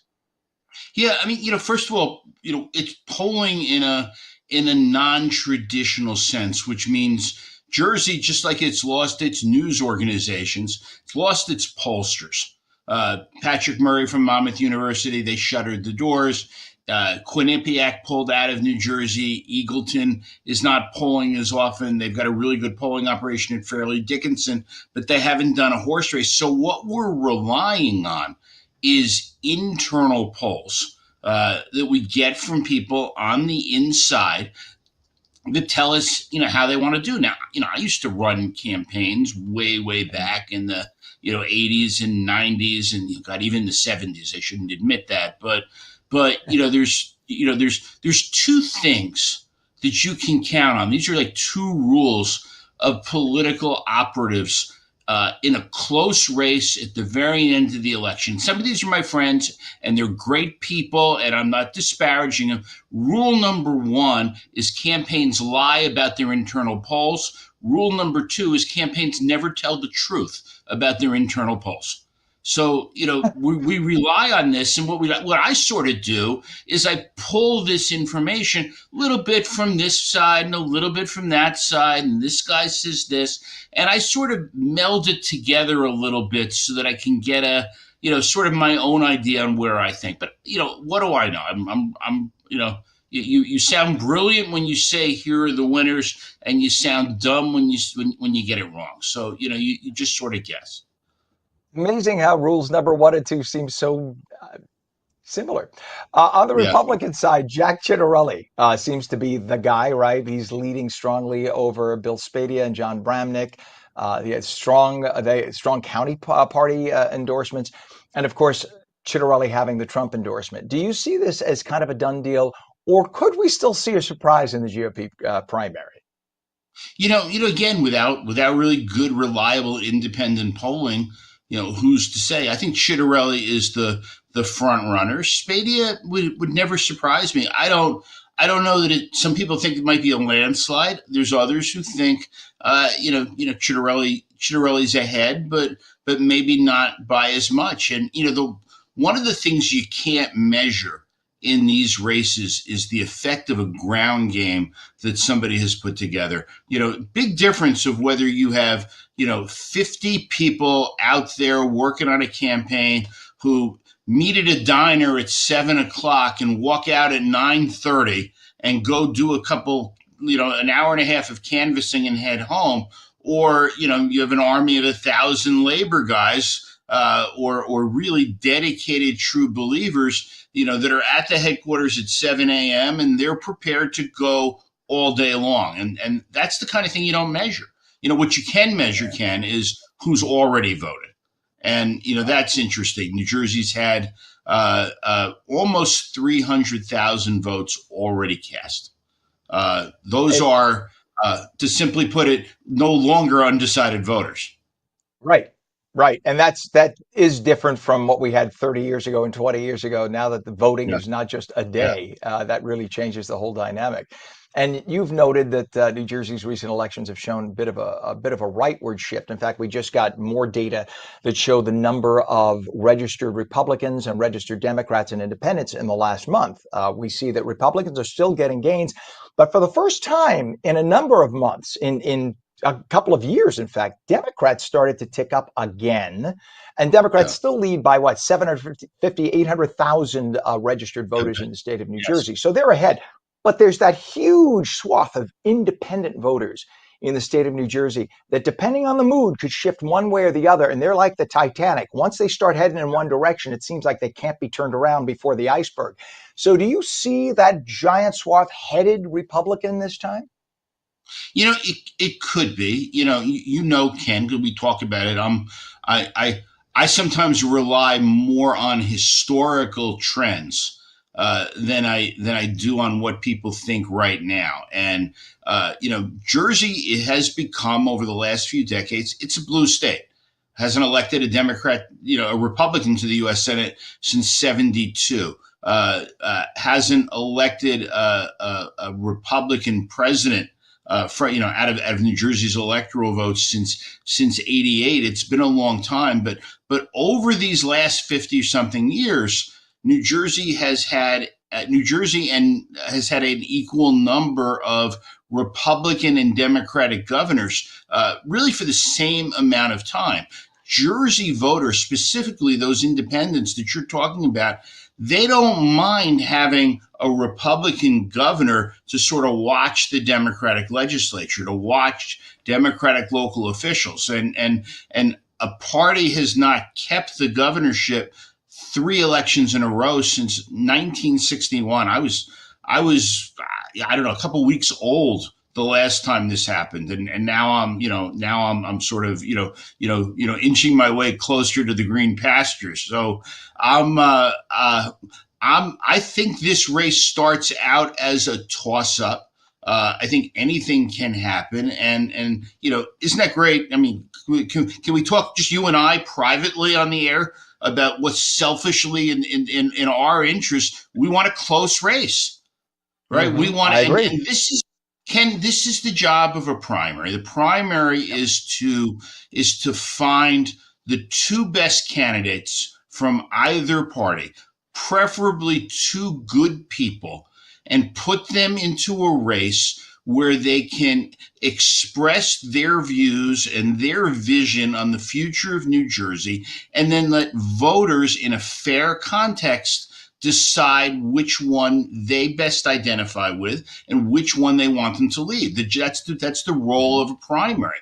And Jersey's on a path, really, no matter how it's looking at this point with all these candidates. They're all good people who care about the future of the state. They just don't agree on issues. So let them present their issues, let them present how they feel, and let the voters decide. And let the voters decide without a bunch of the remnants of the old failing legacy media culling through that information, holding certain things back, and trying to influence the race. Let the voters go directly to the public, and let voters make a decision. I love it. And there's no one better to talk politics with than you, David Wildstein. We appreciate you, sir, as always. And the New Jersey gubernatorial primary election is next Tuesday, June 10th. If you're eligible to do so, get out and vote. New Jersey Globe editor David Wildstein, thanks for coming on today. By the way, it took every drop of energy in my blood to not say, here in New Jersey, vote early, vote often. But I won't do that. Oh, did I say that? I'm sorry. Yeah, all right, David. Say it again. Say it again. I cut out your mic. Say it again. Say the first part, vote early. Don't wait to the last minute. And if I could take 2 more seconds on a PSA, do not, under any circumstances, no matter what, put your vote by mail ballot, if you haven't already cast it, in a U.S. Don't trust it with the U.S. Postal Service. Put it in a drop box. Give it to the Postal Service. Decent chance your vote will never count. There are about secure ballot drop boxes all over the state. Use those. That's it. Easy to do, too. They're all over the place. You pass them and you just don't realize. Go online. You'll find all the addresses. That's smart. Good advice. All right. Thank you so much, Mr. Wildstein. We'll check in tomorrow for the Inside Edge again. Appreciate you as always. And join us, by the way, for live election night coverage right here on New Jersey. Our Laura Jones will guide us through the evening with live reporters at key campaign headquarters. Live coverage starts Tuesday, 8 p.m. And our live coverage will also be picked up nationwide, coast to coast on C-SPAN. They'll be picking up the little engine that could on New Jersey is going to be coast to coast. So check us out then. It is currently 69 degrees at 8:17. Clouds and sun today, more humid, highs in the low 90s. Meteorologist Mike Favetta returns with your full Garden State forecast, and we'll take calls at 888-658-0234. You're watching On New Jersey Mornings. We'll be right back.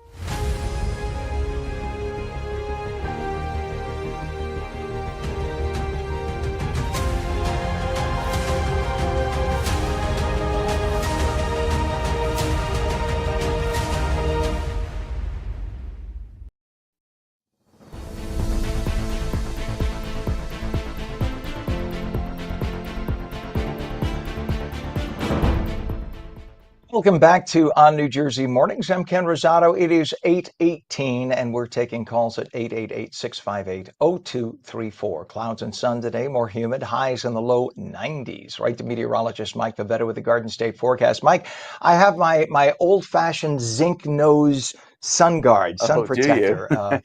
Yes, I look like the lifeguard because when you look at me, don't you think rippling muscles and lifeguard on the beach? Okay, Yes, in maybe a you know word, about. Baywatch. How about that? It's really I need my it's going to be my one of those. red thong bathing suit and my I'll go get my surfboard. So there we go. That's All right. right, that And just just slow that motion made me run on throw the up in my sand. mouth.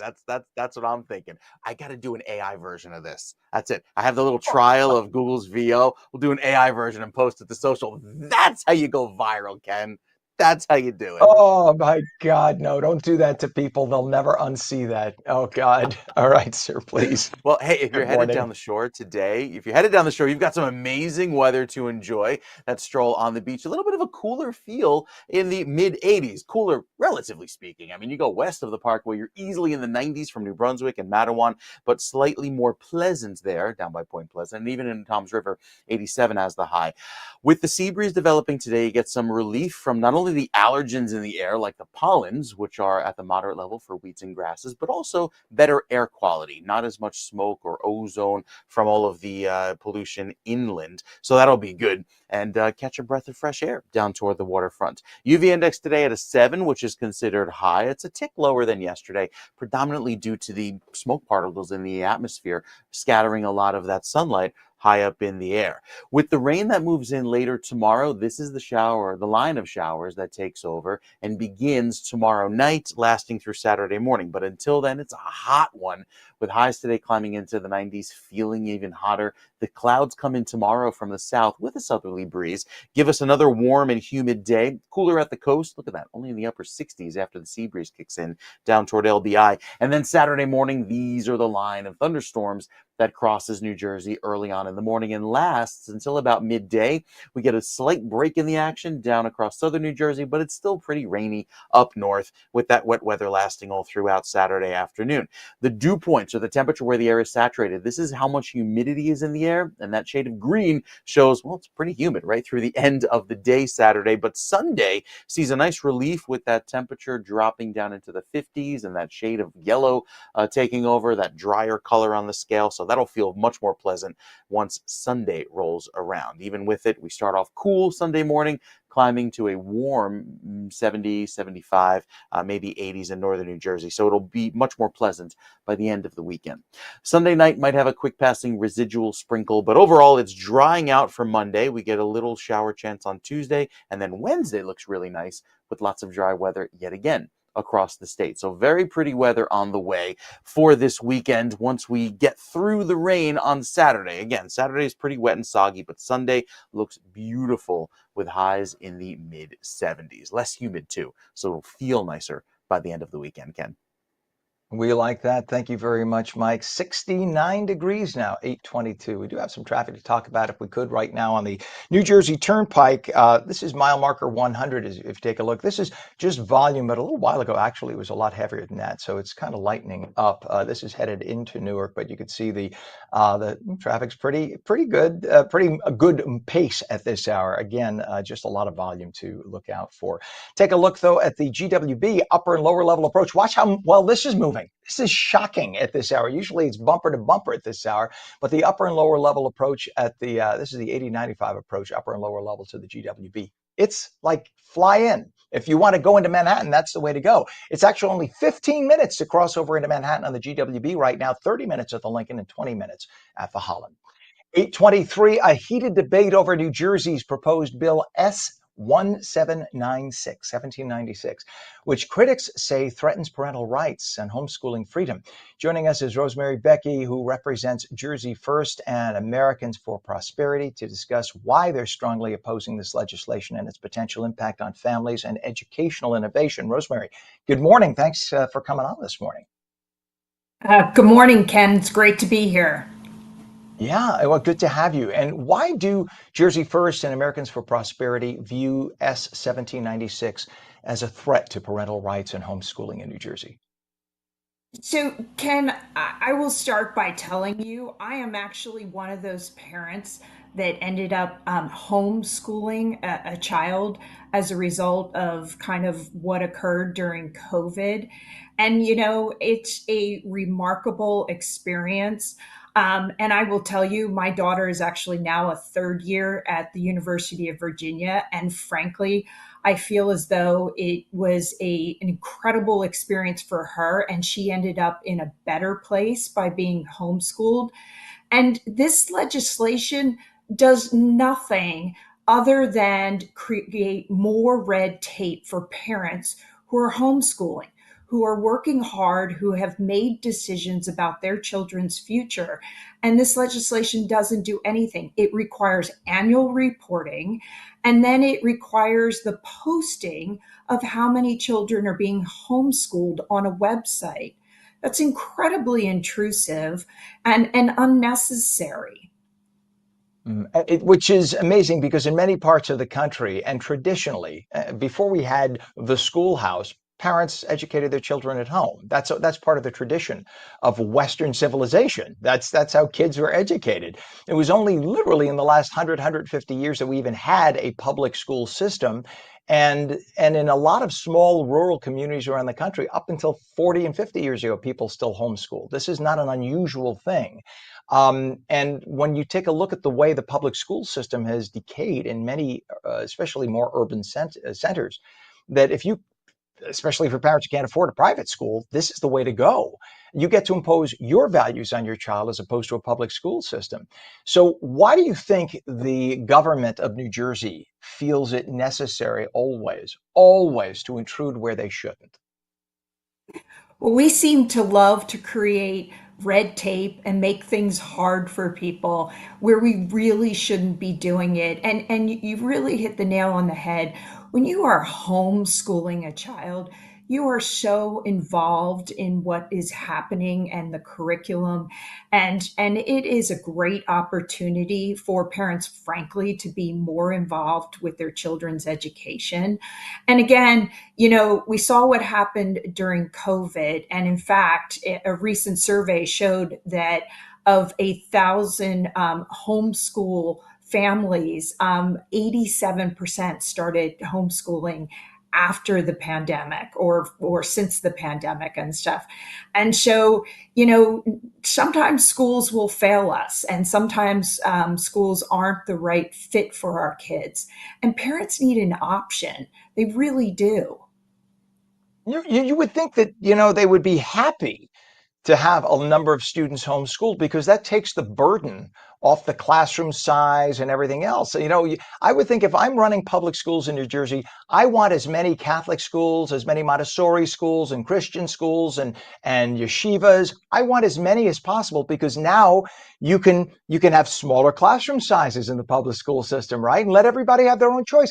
But liberalism, I'm sorry, I'm using the word, not you. I know you're trying to stay apolitical on this more, but from this perspective, liberals always want to propagandize. They want to take your children, indoctrinate them into what they believe they should know because the parents are stupid. There's all those right-wing hicks, those hayseeds. We don't want them to teach their children Trumpy MAGA things. We want to take them into the public school system and teach them that you should be pro-transgender at age 4.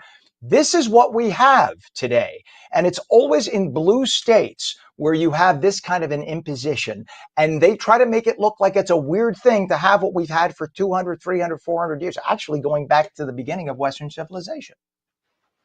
Well, and in my own instance, my daughter just wanted to pursue her dream of dancing. And it was the only way that she could continue to dance during the pandemic, was to homeschool her and stuff. And again, it turned out to be wildly successful for our family and for her personally. So, there's a whole lot more to the decision making that goes on. And frankly, I, like you, feel really strongly that, we should let the parents make those decisions. And that's why your parents, I love how the law demands that parents provide their children with X, Y, and Z. You got to feed them, got to clothe them, got to give them a safe house. But then when it comes to education, you're not allowed to impose your values. We want to take the children and tell them what we think they should know. And that's why you have people showing up at school board meetings, shouting down these, crazies on the school board, which I love. I've had friends who are on school boards. And I love the fact that you have a lot of people on school boards who've never had kids. It's like, why are you Right. on the school board? What's in it for you? And I posed that once to some school board members who said, well, it's our community. We want the kid. No, we're talking about these kids. The parents should have a say into what these kids think and believe because they're the ones who've created them with the help of God, of course. So it just is beyond me, beyond the reality that you have a leftists in government who always want to impose their values on our kids and to tell parents that they, well, to make it so difficult for you to homeschool your children, we will make it practically impossible. We'll give you 5,000 pages of paperwork you have to fill out to do what is actually genetically the appropriate thing to do, to teach your kids to be good members of society. Would you say there are any alternate approaches that you could recommend to support homeschooling while addressing the legitimate concerns about educational standards that some on the left have proclaimed? Look, a lot of the problems that they're worried about happen long before, somebody is not showing up to school. So, frankly, our schools need to get more involved as they start to see truancy and see kids missing school. I appreciate that they're trying to make sure that kids are getting an education and they are, and there isn't true truancy going on. And so I appreciate that. But at the same time, I think you can spot some of those problems long in advance of when a kid withdraws from school.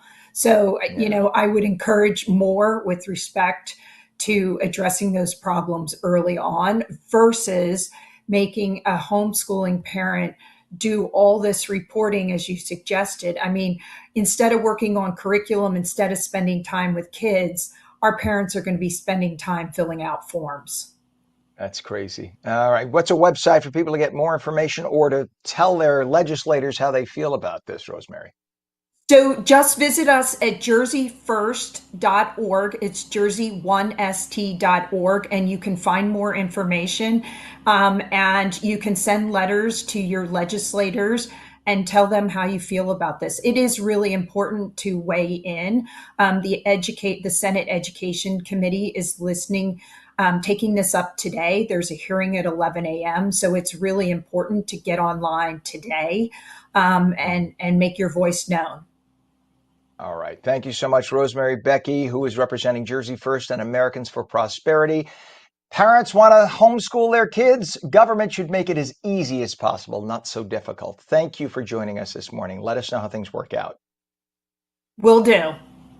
All right. Thanks, Rosemary. It is 8:31 right now. Hey, there's a Get Out the Vote rally tonight at Jersey City's White Eagle Hall. Stand with Crypto is going to pack the place. Even if you are remotely interested in crypto, you need to go. All right. Show your support and have a good time there. We're going to have the details. Phone lines are open, by the way, at 888-658-0234. Pam, let's forego the break. Let's get our buddy Mike in this. Meteorologist Mike Favetta says clouds and sun today, more humid, highs in the low 90s. Full Garden State forecast right now. Meteorologist Mike Favetta on the job. It is schwitzy, and boy, oh boy, here I'm going to use my mouse pad now because you could feel it.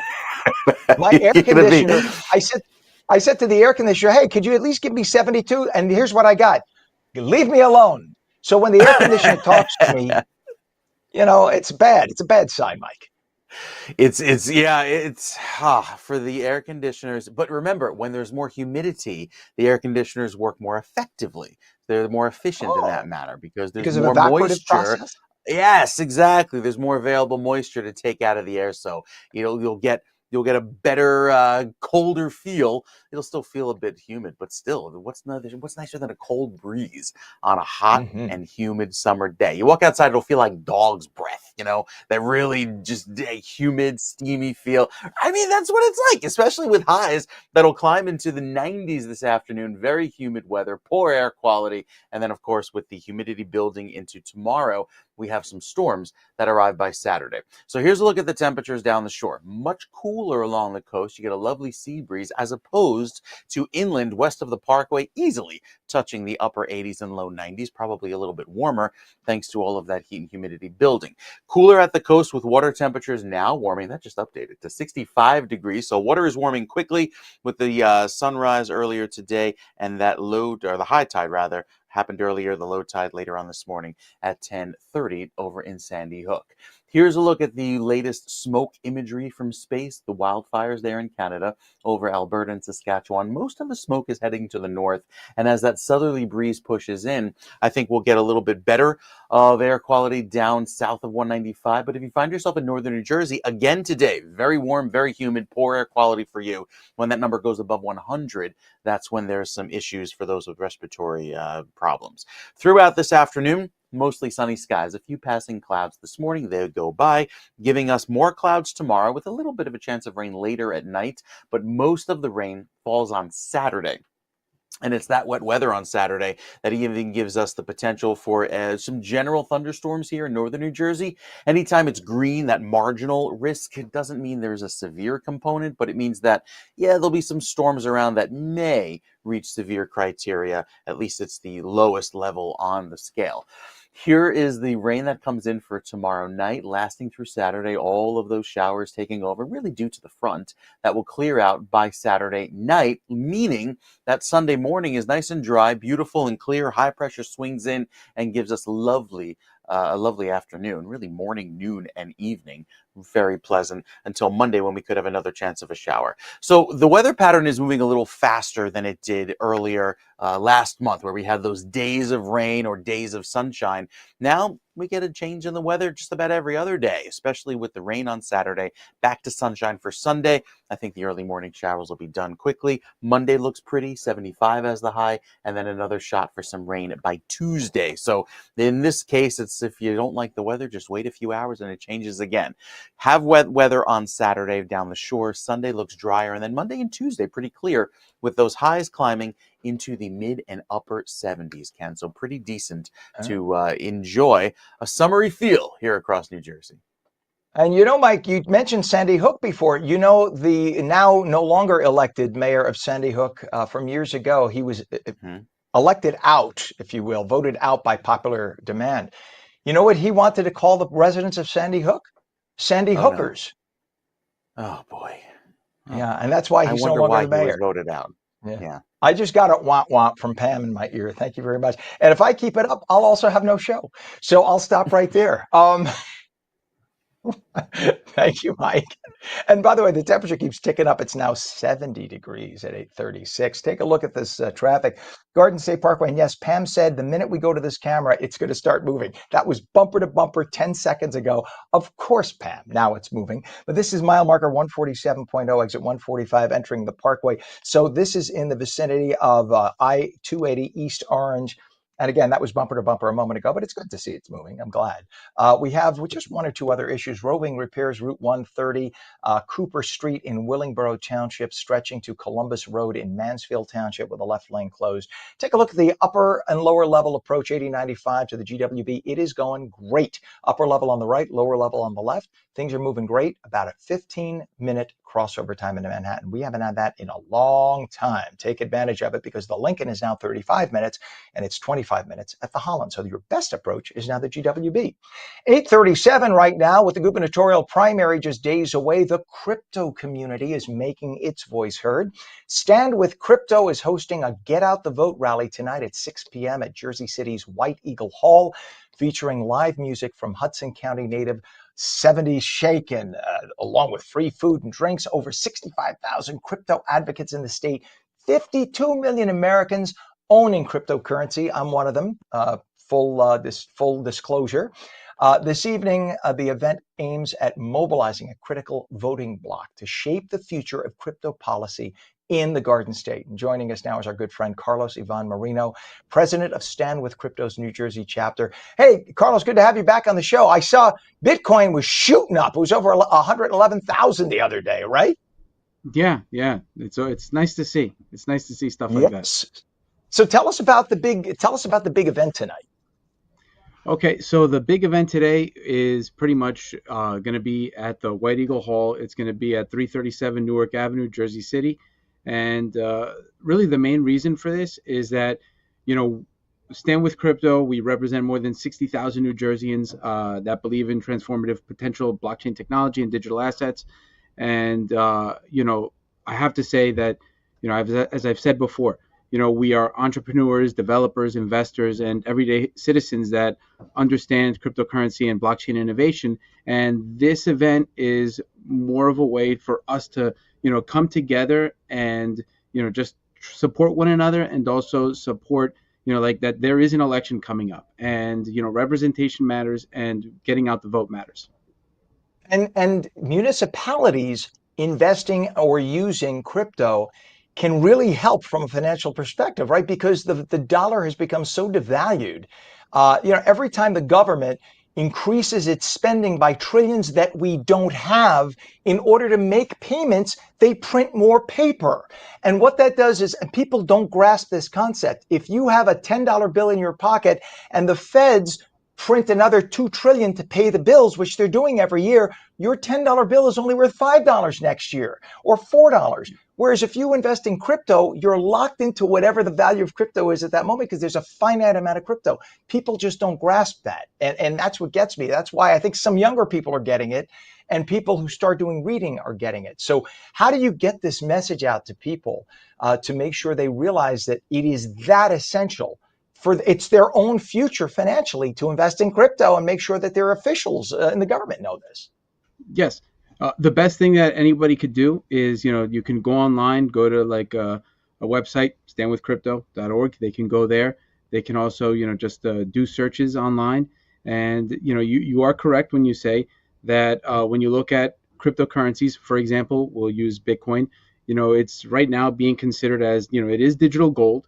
So, and it right now has a store of value. So, people can do research into that. And if they see that that's something that they wanted to get into, that's definitely an option. Another option is they can get into stable coins where, $1 is one coin. So it's, 1 to 1. If they do not want to be too risky, that's one way to go. And, they can always go into Bitcoin. And if they really want to do more research, you could just go down that rabbit hole and just try and educate yourself more and more of the technologies that are being used. And the interesting thing is, cryptocurrency, blockchain tech, it's not only just digital money. There are utilities that can be used for it in regards to protecting one's data by taking yourself out of, instead of being used, like your information being used, what you're doing is you're taking control of what you own, like, which is your data. So that's another thing that I'd like to throw out there. Yeah. And that is key, because if you go buy stocks, that is all registered with the federal government. And at the end of the year, you got to, of course, well, we're not telling anyone not to pay taxes. I'm saying you should pay your taxes. But at the end of the year, the government knows before you know how much money you owe them in terms of whatever money you made. Crypto is free. This takes us back to pre-government imposition of all the rules. And it is just a smarter investment overall. It's, as you mentioned, what gold was, but gold isn't so much anymore, because we talked about this last time. If tomorrow some guy who's exploring finds 100,000 tons of gold in some stream somewhere in the Midwest, the overall value of gold goes down throughout the world, right? Because there's now an influx of all this fresh supply of gold. Crypto that doesn't happen. You have finite numbers of, say, Bitcoin that have been announced from the beginning, and that's it. So you have to buy your piece of the Bitcoin to get in. So the value really in the long haul only goes up. It's just so smart to get into crypto, and you could understand why so many people have fought against it, because it takes that power away from certain government officials who want to get their hooks into everything we do. So yeah, you're correct. The best thing that anybody could do is to start small when they're investing. Make sure you do your research, and there's a term that they call DCAing, which is dollar cost averaging. So when you want to get involved with something like this, you also want to do like dollar cost averaging if you want to, another way to stay safe. It's you are correct that by investing in Bitcoin, it does help you out against stuff like inflation, and it's also a smart investment now, because as you're seeing, more and more people are getting more involved into this, into Bitcoin and also the cryptocurrency space. So it's definitely a sound investment right now. So education is key too. So. And you're fighting for clear, sensible crypto policy. That's why you have this Yes. event tonight. And that's why you're trying to get the public out there to realize this is the future right here. So what specific policies are you advocating for, and how do you hope that the candidates running will address the issues? So what we really hope for with the candidates that are running is that for what we've heard in the past and what we really want to look for is that we want to be sure that the jobs stay here in New Jersey. We also want to have some regulatory clarity because this is key. Because again, as I've stated before, like New Jersey, we are considered the pharmaceutical corridor. On top of that, like, going back to Thomas Edison and his labs in Menlo Park, we are a state of innovation. So we should continue that. And the best way to do that is, listening to which candidate is open to really developing regulatory clarity regarding cryptocurrencies and the blockchain technology. Now, tonight, you specifically had to do a little change in the rally lineup after removing Soldier Boy due to some legal concerns. Share how you're ensuring that the event remains focused on the mission of mobilizing crypto voters. Okay, so what we're hoping to do tonight is that we have invited, the gubernatorial candidates to come down to speak, and we also hope that it's a great way for those that are in attendance to kind of network and know that they're not alone, know that they are within a group of their peers. So people that are in cryptocurrency, as I said before, people that are investors, people that are developers, that they can all meet in this one location. And we're hoping that, by them being there, meeting each other, we can all, come together, have a great time, and also see, what we need to do to move the state forward when it comes to cryptocurrency. Yeah. So for viewers who may be new to crypto or unsure about its role in politics, they want more information. What's your website, Carlos? So it's standwithcrypto.org. Okay. And standwithcrypto.org. I love the website. I've gone there 100 times myself, by the way. So if you see the numbers going up after the show, it's because of me. But tell us what's next for Stand With Crypto in New Jersey after the rally. What are you looking for to promote for the organization and for crypto in general? So our main goal is to, reach out to people within the state and try and let people know that you're not alone. We're here, and the only way to move things forward is by sticking together and really reaching out to different parts of the state, doing meetups where we can figure out, okay, like what needs attention and how can we, talk to, I guess, elected officials or, either at the state level or at the local level to see how we can, open their eyes and mind into, what is cryptocurrency, what is blockchain, how it has a positive effect. And that's what we're really looking to do. Makes sense to me. Certainly makes sense to me. I mean, local municipalities looking to grow their money that they have to pay bills with, their tax money. Crypto is where a lot of them are putting their money now, and that is much more secure an investment for those municipalities than the greenback in many cases, sad to say, because our federal government's out of control with its spending. The Get Out the Vote rally is tonight, 6 o'clock at Jersey City's awesome place, White Eagle Hall. President of the New Jersey chapter of Stand With Crypto, our good friend Carlos Ivan Marino. Thank you as always, my friend, for joining us. And please join us again real soon. Let us know how things go tonight. Good luck. Will do. Thank you very much. You bet, Carlos. And join us for live election night coverage right here on New Jersey. Our Laura Jones will guide us through the evening. We'll have live reporters at key campaign headquarters. Live coverage starts Tuesday at 8 p.m. And by the way, our live coverage this time out, it's also going to be simulcast coast to coast on C-SPAN. It is 70 degrees right now, 8:48. And as we move along, if you are a foodie like me, you're going to want to tune in just a moment. We have a very special guest coming up, so stick around. In the meantime, we go to another special guest who's a fellow foodie like me, meteorologist Mike Favetta, with a schwitzy warm Garden State forecast, our final check of the morning. Good morning, sir. Good morning. You'll probably find people dining al fresco outside this afternoon, as early as lunch through this evening, because the weather is so fitting, especially there on the green in Morristown, down toward Newark, and even on the waterfront in Jersey City. A warm finish to the day, but a lot of sunshine, heat and humidity to go along, and making it feel like summer. We have ended our drought here across New Jersey, which is some great news. The new drought monitor in moments ago takes away the abnormally dry condition in northern New Jersey. Fantastic. And even down in southern New Jersey, a much smaller area of yellow. So this week is actually better than last week in terms of all of that rainfall piling up in our rain buckets and really doing a good job of bringing back plenty of sunshine through the next few days. Notice all of the clear sky that's around, and of course the warmer weather, that shade of orange, that'll keep things warm through at least the middle of June, allowing for highs to be slightly above average, but also our rainfall to be slightly above average as well, especially points southern New Jersey. Doesn't mean it'll rain more often, just means that in that 2-week time period, might have a few more heavier rounds of wet weather as they come on through, so the total is slightly higher. The 7-day forecast has high humidity tomorrow, rain for Saturday, and then Sunday dries out beautifully. I think Monday and Tuesday feature a clear start,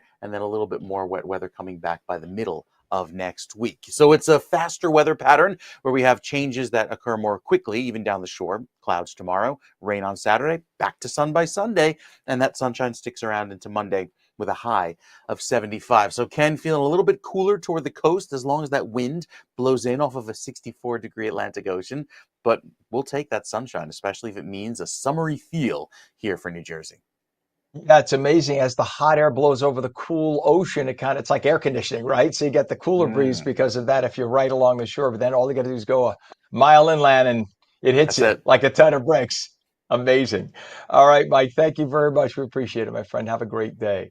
You too. 8:50 right now. It is 70 degrees. And if you are a foodie in New Jersey, chances are you have heard of the Office Tavern Grill. With locations across the state, they've made a name for themselves, not just for their food, but also their creativity. And this summer, their chefs are serving up a taste of Texas as part of their latest road trip menu, a rotating series that explores bold regional flavors from all across the country. Joining us this morning is Executive Chef Sean Carner. He's here to talk about the inspiration behind the current Texas menu and what's new in the kitchen and some expert grilling tips to keep in mind as the season heats up. Sean, good morning. Welcome. Good to have you here. Good morning. How are you doing? Well, thank you. And I'm a total foodie. I used to work in restaurants, so I love this segment. So for folks who haven't been to the Office Tavern Grill, how would you describe it and what sets it apart from all the other many dining spots here in New Jersey? So the way I describe it is think of like many beers on tap, right? It's a family-friendly place that you can also hang out at, have some drinks, some beer, right? And then we also have that family part of being able to have that and everyone come in, have that little sense of community and all that. So that kind of separates us from everywhere. You can come in as, hang out and stuff like that. And then you can also come in as for your family as well. Love it. And you have this road trip menu idea. So it's really creative. What made your team start doing rotating regional menus instead of just a typical specials of a restaurant? So we wanted to try to focus on different parts of the country and be able to do specials and food from different regions. So therefore we can go a little bit of like seasonality, right? And then also explore food that necessarily people around here maybe aren't used to or maybe haven't been had before, so that we try to make sure that we can kind of go from state to state. And then we also think about seasonality, right? And things like that throughout the year and how that's going to fit in through New Jersey and stuff like that, right? So like if things are much more like vegetables and stuff like that are in season in that state, we try to line that up during our state, right? And then if you think of like northern states, stuff like that are known for like game meats and things like that, we think of winter, right? And that helps us throughout that as well. So it's about linking those points and then being able to get those regional parts to showcase it's the those. smart way to do it. That's the way they do it in Europe, right? And that's why you don't go with a national menu, because different parts of the country, different parts of the year, you want to go with what's in season and what's fresh and then also people in New Jersey have different tastes from people in Florida and people in Texas. It just is what it is. Although I think a lot of people love Texas for this bold Southern flavors, and because Texas is South meets Southwest, it's that beautiful mix. So how did you go about building the menu that reflects the Texas region for your restaurants? So first, we always do research on every state behind that, and then we also think of what's very popular throughout that as well, right? So Texas is cattle country, right? So we always think of beef, whereas in New Jersey Northeast, we always think of barbecue as being pork, right? So we wanted to showcase that beef barbecue. So like on our menu right now, we have a lot of brisket, right? So we want to be able to have people have brisket much more often, but in ways where it's a little more inviting for them to have brisket, right? So we have a brisket sandwich, right, that we do right now. And then we also made it into a flatbread as well. Love it. Love it. So I then love flatbreads. Flatbreads are underrated. That's the best appetizer. You can make a whole meal of it, but that's like the best appetizer because everybody at the table can enjoy it, have as much or as little as you want. I love flatbreads. And then we also think of like a queso, right? So then we're talking about families and being able to come out, right? It's an easy dish, but everyone's sharing and you have that whole sense of community at a table, right? That's also part of ours. We have a little bit of country fried steak, right? It's something that's very old school in that part that maybe not everyone has had before, but it's something that it's something I love, and that's kind of a throwback to things, right? Then we have like some Southwest, right? So we have enchiladas. Think of nice like red peppers, right? And a little bit of spice behind that. And then we just try to do a little bit of salad, so you have something fresh. But we have beans, corn, avocado, so you have a little bit of that freshness and bites and stuff like that. By any chance, I know you mentioned you have brisket. Do you have beef ribs on your menu by any chance? So right now we actually have pork ribs. So that's why we try to do a little bit of beef. So therefore you have different styles of barbecue. So if you still like your traditional pork barbecue, you have that, but we also have something that we traditionally don't have on the menu as well. Which is awesome. That way, if somebody doesn't want to go the Texas direction, they want to go something they're more familiar with, they could still do that. But the last time I was in Texas, it was the first time I had ever seen a beef rib. It's like that big, which is a great massive. thing. Right. Everyone thinks of pork ribs, and they're essentially a giant short rib. Yeah. That's exactly it. It's huge. Because a ribeye steak is the beef rib. A lot of people don't realize that, just with the chunk of meat underneath attached to it. But beef ribs are fun too. But yeah, pork ribs I think are a favorite because they're so sweet and tender. Such a great thing to have. Now, you've also got a strong beer program at the office. How do you approach doing your pairings of beers like Shiner Bock with a menu like this, a Texas menu? So we try to find a brewery, or that's what we try to do first, is trying to find a brewery that's local to that place, to the state that we're doing. So therefore they intertwine with each other, right? So you usually commonly have common flavors, or they work well with each other because they're in that region as well. And if there isn't necessarily a beer or something like that we can have, then we usually do a cocktail that's very synonymous with that state as well. Perfect. You know what? I'm like I said, big foodie. I used to work in restaurants, so I'm into all different types of cooking. For years, I used to love to smoke meats. I had a little smoker in my yard, and then I kind of switched to sous vide. I know you know what sous vide is. For anyone who doesn't realize, it's putting your proteins and vegetables too. You could, but usually proteins into a vacuum sealed bag, and you put that into a bath of water, and the sous vide machine moves the water at a specific temperature. So you could cook something even hours, not overcook it, and then give it a quick sear. At a restaurant like The Office, do you guys ever use a technique like that? Or what are some of the common mistakes that people make at home? And maybe what's a technique that they could try that might improve grilling? Because so many people burn their stuff when they cook it at home. So we don't do any sous videing here. We kind of do traditional. So we use flat tops, grills, saute in that part. Because then you have different forms of flavor, right? So if you sear something on a flat top is different than the flavor you're going to get from a grill, right? And that smokiness and char from that. So we kind of go through that. When it comes to grilling and those flavors, at home, what you're trying to do, what you're trying to make sure is, the heat isn't too high, right? Everyone always thinks that you need to have the grill on the highest heat possible and things like that. Those are common mistakes, right? If it's too hot, that the outside's gonna be char, and then the inside of their burger might be raw or something. Sean, I'm going to pause you only because we're down to the last 10 seconds here. I need to get a website for everybody to check out so they can visit your restaurants. So Office Tavern and Grill .com. Right. All right, officetavernandgrill.com. Easy enough. It sounds like it's going to be delish. We got to check you out. Office Tavern and Grill Executive Chef Sean Carner. Thank you so much for joining us. All the best, and I will be checking out your menu. Thank you. Have a great day. You too. All the best this summer. All right, it is now time to wrap up. Meteorologist Mike Favetta says clouds and sun today, humid, highs in the low 90s. That's on New Jersey Mornings for your Thursday, June 5th. I'm Ken Rosato. See you again tomorrow morning, bright and early at 7 a.m. Till then, have a great day.